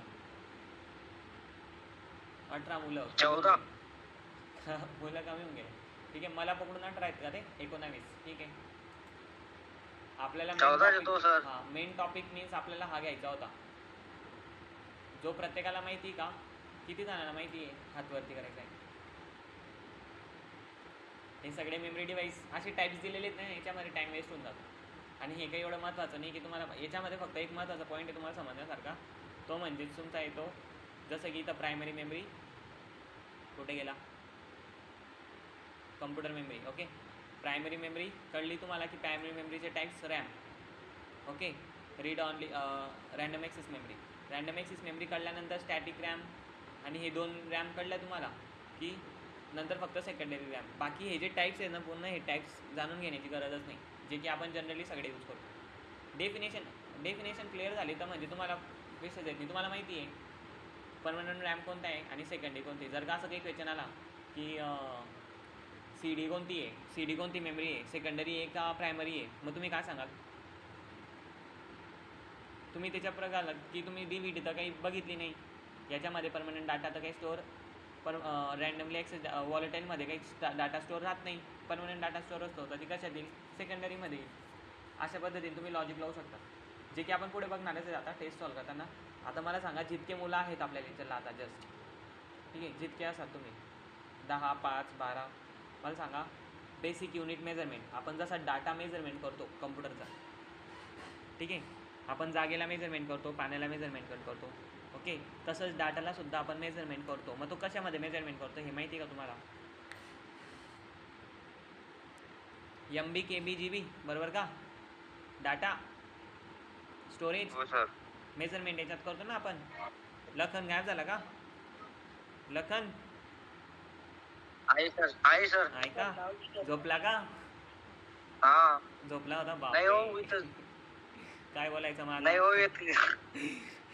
सर खूप बोरिंग करताय तुम्ही आता लेक्चर. काय करायचं सर, असंच म्हणतोय ना? नाही हो सर, काही बोरिंग वगैरे काही नाही. ओके, बघा बेसिक युनिट मेजरमेंट. आपण जसं पाणी प्रत्येक गोष्टीला मेजरमेंट करतो, कम्प्युटरच्या स्पीडला मेजरमेंट केलं, बघितलं आपण मागच्या वेळेस कम्प्युटरची मेजरमेंट बघितली ना आपण. कम्प्युटरची स्पीड मेजरमेंट केली आपण काही सेकंदामध्ये. काय बघितलं आपण ते? मिली सेकंड, मायक्रो सेकंड, बरोबर. एका सेकंडमध्ये nano second. Nano nano, second, ठीक आहे, एका पिको. सेकंडमध्ये कम्प्युटर किती वर्क करते. तसंच आपण स्पीड जशी मेजरमेंट केली तसंच कम्प्युटरची जी काही डाटा स्टोअर करण्याची कॅपॅसिटी असते त्यालासुद्धा आपण मेजरमेंट करतो. KB, MB, KB, MB असलं GBमध्ये. आता KBचा फुल फॉर्म काय आहे, MBचा फुल फॉर्म काय आहे, हे जनरली प्रत्येक ठिकाणी तुम्हाला विचारलं जातं आणि जनरली माहिती पण पाहिजे. जनरल नॉलेजचा भाग आला हा तुमचा, ठीक आहे. तर याच्यामध्ये पूर्ण सायकल ही मोठी आणि ही आपण प्रत्येकली जनरली सगळ्याच ठिकाणी यूज करतो. मग मेजरमेंट कसं आहे तर बघा, याच्यामध्ये मेन भाग म्हणजे समजासारखे एकच आहे. एक बीट खोडून टाकतो मी, सगळं रंगवून टाकलं मी, ठीक आहे. ओके, आया हे ब्लू होऊन जाते ना मध्ये मध्ये, ठीक आहे. चला आपल्याकडे वेळ नाही आता. इथं बघा, याच्यामध्ये समजायसारखा भाग पहिला बीट येतो. बीट समजायला पाहिजे, निबल समजायला पाहिजे आणि बाईट समजायला पाहिजे. आता तुम्ही KB ऐकलं होतं, MB ऐकलं होतं, GB ऐकलं होतं, ओके. TB पण ऐकलं असेल तुम्ही, ठीक आहे, प्रत्येकाने ऐकलं असेल. बीट, निबल, बाईट हे ऐकलेलं आहे का? बीट रे, फक्त bit, only bit. Okay okay, बघा मी तुम्हाला सांगितलं होतं की आपण जेव्हा एक अल्फाबेट टाईप करतो तेव्हा कम्प्युटरमध्ये काही 8 बायनरी नंबर रन होतात आणि तेव्हा कुठे जाऊन त्या कम्प्युटरला कळतं की हा जो कोड काही आहे अशा अशा अल्फाबेटचा आहे. मग तेव्हा कुठे जाऊन कम्प्युटरला अंडरस्टँड होतं, कम्प्युटर कुठे जाऊन तो अल्फाबेट कम्प्युटरवरती शो करतो. बरोबर सांगितलं होतं मी, बरोबर म्हणजे बरोबर आहेच ते, ठीक आहे. कम्प्युटरला आपली जनरली भाषा कळते का? ए टाईप केला तर ए गेला आणि ए काढून टाकला त्याने तिथं, असं होईल का? नाही. एला टाईप करण्यासाठी काय कोड गेले तिथं, तर ते कोड बायनरी नंबर फॉर्मॅटमध्ये गेले आणि बायनरी फॉर्मॅट ते 8 प्रकारचे होते आणि ते 8 नंबर एका बायनरीसाठी, एका अल्फाबेटसाठी गेले आणि त्या 8 नंबरला कम्प्युटरने अंडरस्टँड केलं आणि तेव्हा कुठे जाऊन कम्प्युटरवरती शो केला एक अल्फाबेट, ठीक आहे. तर मग एक अल्फाबेट जेव्हा टाईप झाला, 1 कॅरेक्टर जेव्हा कम्प्युटरवरती टाईप झाला, तर त्याच्यामध्ये किती बीट होते कळलं का तुम्हाला? आता तुम्हाला सांगतो. 0 1 0 1 0. ओके, 2 मिनटं मोजा बरं का तुम्ही. 8चा कॅरेक्टर 1 1 1 2 3 4 7 7 8. 2 मिनटं 1 1 2 3 4 5 6 7 8. ओके, ठीक आहे. आता बघा थोडक्यात मी समजवतो तुम्हाला, हे समजायला पाहिजे पटकशी. आणि ए, ओके, ए टाईप झाला, आउटपुटला भेटला आपल्याला, ठीक आहे, कळलं. तर इथं 1 बीट मीन्स 1 बायनरी नंबर,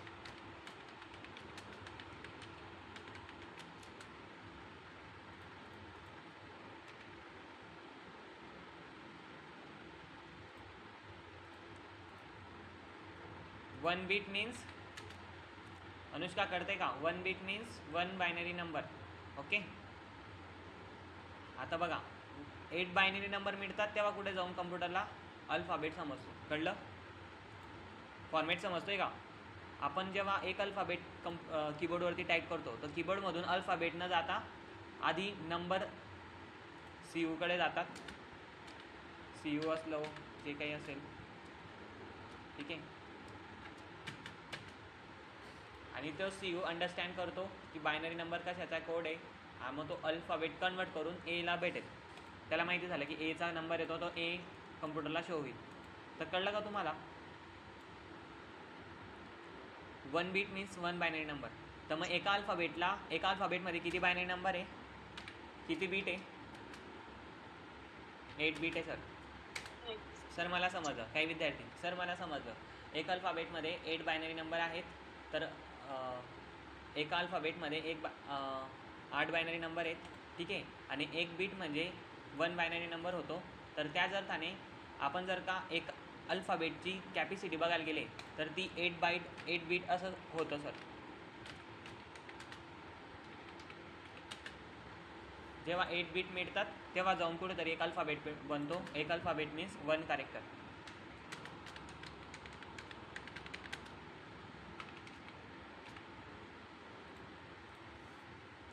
दिव्या कळलं का? दिव्या, टाईम झाला, 9 वाजले. लेफ्ट जायचं का? ठीक आहे. एवढंच समजून घ्यायचं. बीट तरी समजून घ्यायचं. बीट. आता लेक्चरचा वेळ झालेला आहे, मुलं लेफ्ट होत आहे. मी आणून देईन तुम्हाला पुढच्या वेळेस हे लेक्चर. आपला काही ना काही करून टाईम संपूनच जातो. 9 साडेनऊ, ठीक आहे. मुलं लेफ्ट होऊन जातात. तर बघा कुठे गेला आपली PDF.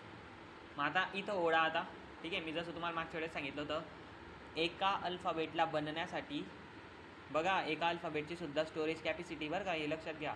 एका अल्फाबेटला बनण्यासाठी कम्प्युटरला 8 बायनरी नंबर अंडरस्टँड करावं लागतात. म्हणजे कम्प्युटरमध्ये 8 बायनरी नंबर जातात तेव्हा त्याला प्रोसेसिंग करून एक अल्फाबेट बनतो, ठीक आहे. मग एका अल्फाबेटला बनण्यासाठी 8 बायनरी नंबर लागले, ठीक आहे. एका बायनरी नंबरला बीट आपण असं म्हणतो. कळलं? मग 8 बीट म्हणजे किती तुमचे?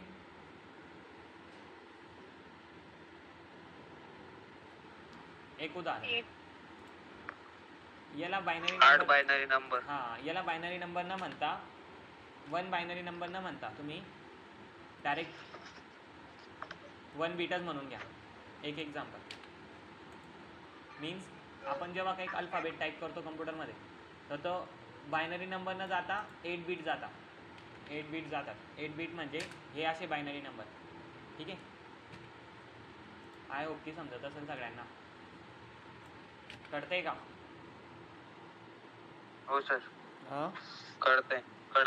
ठीक आहे. 8 बीट कळते. मग बघा 1 बायनरी नंबर 1 बीट आणि कळते. आता बीट जाऊ द्या तुम्ही, हे बीटच म्हणायचे तुम्ही. आता बायनरी नंबरला बीटच म्हणायचे, ठीक आहे.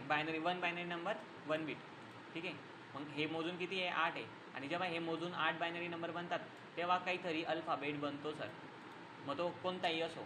जसं माझा नंबर 90 50 60 70 88 90 असा आहे. समजून घ्या माझा नंबर 92 26 83 73 72, ठीक आहे. आता ह्या नंबरला कधी मुलांनी कॉल केला तर युजर मी भेटेल. कॉल कोणाला लागेल? साहिलला लागेल, ठीक आहे.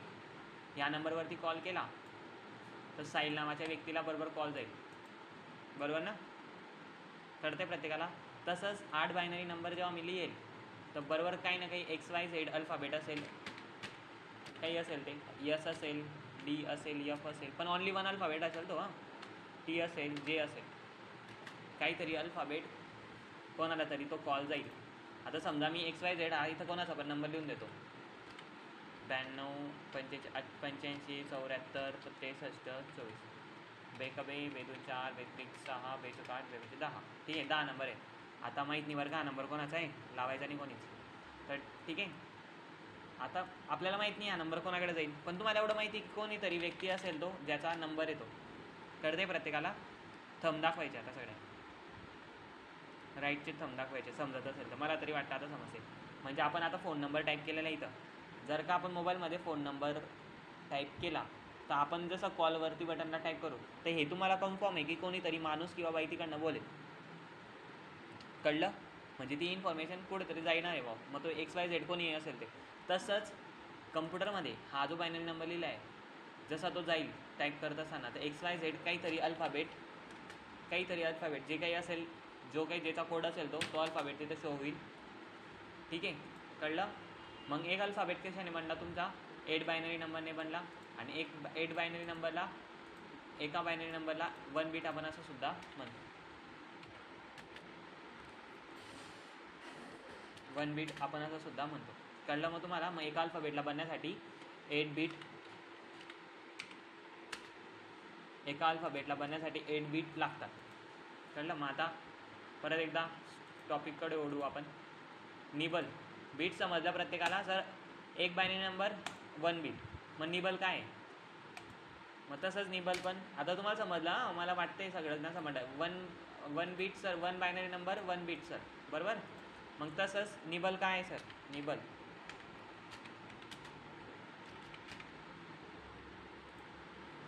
निबल जेव्हा 4 बायनरी नंबर मिळतात, टाकायचं आहे की नाही? जाऊ दे, ओढून टाकतो.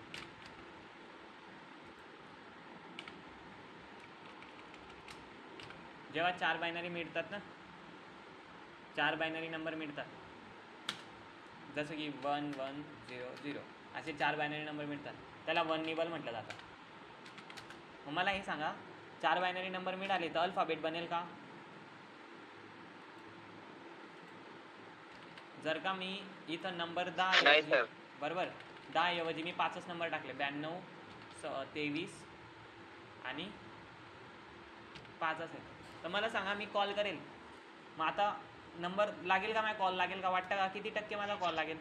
जर का माझा नंबर अर्धा असला तर 0% लागणारच नाही रे बाळा. हा, बायचान्स 0%. Invalid number. हां, हेल्पलाईन नंबरच शकतो शक्यतो, बट मग तो 90% त्याची गॅरंटी असते की तो लागणारच नाही, नंबर बनून जाईल. इनव्हॅलिड सांगून देतो नंबर. कळतंय प्रत्येकाला? मग जसं आपण 4 निबल म्हणले गेले तर याच्याने कोणता अल्फाबेट बनत नाही, पण याला एक स्टेटमेंट दिलेली आहे निबलची. जेव्हा 8 बायनरी नंबर मिळतात तेव्हा 1 निबल त्याला असं म्हटलं जातं. आता निबल पण समजलं. मग सर 1 बाईट काय असतं? बाईट काय असतं? मग बाईट मीन्स, आता सांगा बरं बाईट मीन्स. आपण एक स्टेप पुढे जातोय ना. बायनरी नंबर समजले, 8 बीट समजले, निबल समजलं. निबल म्हणजे एचा हाफ सर, 8 बायनरी नंबरचा हाफ सर, बरोबर? 1 बीट म्हणजे सर 1 बायनरी नंबर, निबल म्हणजे 4 बायनरी नंबर सर. ठीक आहे. आणि मग बाईट म्हणजे सर, बाईट म्हणजे मुलांनो, तर बाईट म्हणजे सर 1 अल्फाबेट 1 कॅरेक्टर. 1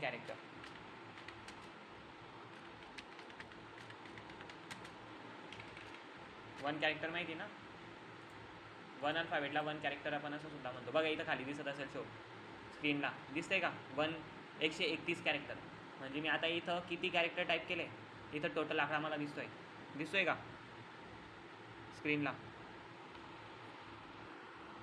हो सर. मुलांना बोला ना तुम्ही, मुलं कमी होऊन गेले पूर्ण.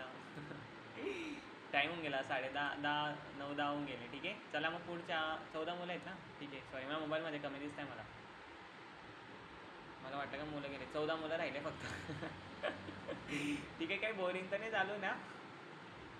हे बघा, हेच महत्त्वाचं होतं आपल्याला शिकायसारखं. आपण स्टोरेज डिव्हाइसमध्ये अटकून राहिलो होतो. कळलं का तुम्हाला? जोपर्यंत निबल, आता मला सांगा किती टक्के मुलांनी निबल, बीट, बाईट ऐकलं? याच्या आधी तुम्हाला फक्त KB आणि MB माहीत असेल, याच्यापेक्षा लहान एलिमेंट माहीत होता का? नाही सर. ठीक आहे. लेफ्ट अंजली भोगे, प्रत्येक जण लेफ्ट व्हा, मी नाही म्हणत नाही, पण आपली रोल नंबर मेन्शन करा बाळांनो. ठीक आहे. आणि आज परत त्या विद्यार्थ्यांनी, मी आता नका करा, मी ग्रुपला टाकून देतो मेसेज. Hello sir. हां बोला सर, एक गोष्ट सांगायची होती. कीबोर्डचं? नाही सर, म्हणजे लेक्चर बोरिंग नाही होत, ज्याला जितकं समजतं त्याच्यानुसार तो लेक्चर करतो, बरोबर? ओके. म्हणजे बस जर समजा एखाद्या जणाला जास्त समजतं त्याला लेक्चर बा तुम्ही आणखी टाइम घ्या थोडा टाइम तो बोर मारते बा असं नाही सांगणार कधीच. आता ओके हे ओके. मुलांना म्हणजे प्रत्येकाच्या याच्यावरती राहतं ते त्याच्या बरोबर बरोबर. डोक्यामध्ये अरे किती कसं घुसतात. म्हणजे कसं आहे, सगळ्यांचे मतं घेतलेले बरं ना. तसंच आपले प्रत्येक लेक्चर रेकॉर्डेड होता. मी थांबतो का, मी प्रत्येक माझं पूर्ण बोलणं सोबत कारण की मला माहिती रेकॉर्डेड होतं लेक्चर. आज तुम्ही जर का कमी विद्यार्थी असले इथं तर शेवटी ते रेकॉर्डेड लेक्चर कोणाला मिळणार आहे ऐकायला, म्हणून मी थांबत नाही, मी कंटिन्यू चालूच ठेवतो. आता तुम्ही जरी मी तुम्हाला सांगतोय ना की मुलं कमी आहेत तर मी जाणार नाही इकडनं, मी पूर्ण समजूनच जाणार इकडनं. ठीक आहे, ज्याला थांबायचं असेल तो थांबू शकतो, बाकी रेकॉर्डेड हे मी पाठवून देईल. आज काही आपली लाईट गेलेली नाही आहे सर मला हे आहे पाठवतो तुम्हाला. ओके. काय झालं? सर माझं कालचं लेक्चर झालेलं नाहीये तर मला कालचं लेक्चर रेकॉर्डेड हवंय. कालचं लेक्चर तुम्हाला रेकॉर्डेड तेव्हाच मिळेल जेव्हा मी ते बनवेल, कारण की काल लाईट गेल्या नसत्या कारणाने ते उडून गेलं. मी काल मुलांना सांगितलं, इथं पूर्ण अंधार होऊन गेलो होतं आणि मग मी तुम्हाला शिकवत होतो. मला माझा चेहरा दिसत म्हणजे इथं मी समोर कम्प्युटर होतं, मला ते दिसत नव्हतं, तरी मी मुलांचं लेक्चर घेत होतो.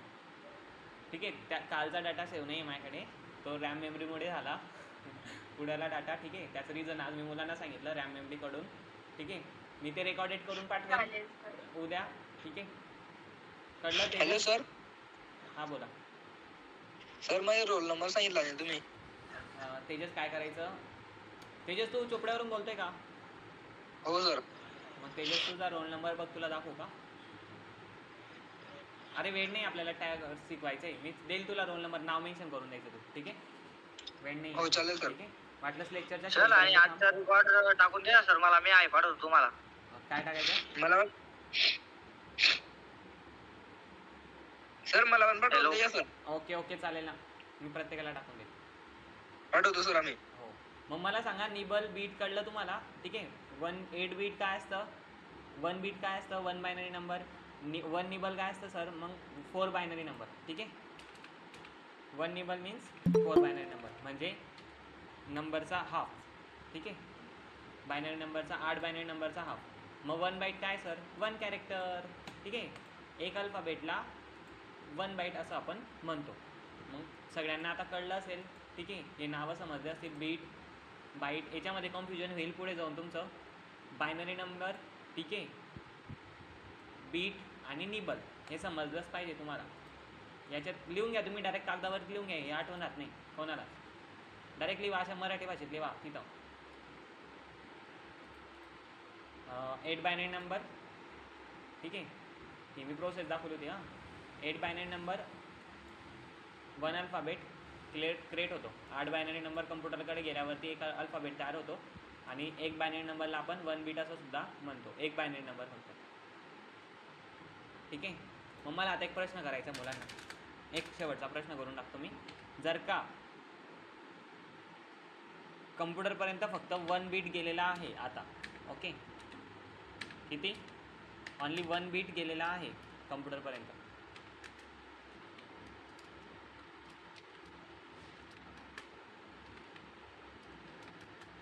इथं होत नाही आहे. ठीक आहे, कम्प्युटरपर्यंत फक्त 1 बीट गेलेला आहे, तर एक अल्फाबेट बनायला किती बीट लागणार आहेत? 8 बीट. किती? 8 बीट. नाही, एक बीट गेलाय ना तर 7 बीट चांगलं गणित लागतील. आहे, म्हणजे 8 - 1 तरी पण 8 होतात. 7 बीट लागतील. बरोबर कळतंय ना, 7 बीट होईल ना तुझं. कळलं? हो हो. मग एक बाईट बनायला किती टाइम लागतो? तो एक बाईट बनायला किती वेळ लागेल? किती अल्फाबेट लागतं अजून? 8 binary number, sorry 7 binary number. ठीक आहे, कळलं? मग तसंच मी इथं करून टाकलं.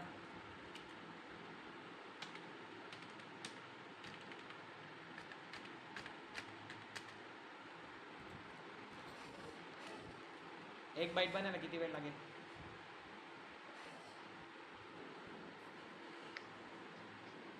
एक बाईट बनायला किती वेळ लागेल? किती अल्फाबेट लागतील? किती बायनरी नंबर लागतील? 1 निबल समजलं का? हो सर. 1 निबल म्हणजे 4 बायनरी नंबर आणि 1 निबल म्हणजे 4 बायनरी नंबर. आता कधी 8 - 4 = ओके दिलं तर आन्सर काय येईल त्याचं? 4. मग किती होईल इथं? 1 बाईट बनायला किती वेळ लागणार आहे? 4 बायनरी नंबरचा. हम्म. बरोबर ना? हेच असं गणित राहील हो. तुमचं. समजले? नाव हो, काय सर. तुझं? नाव काय आहे?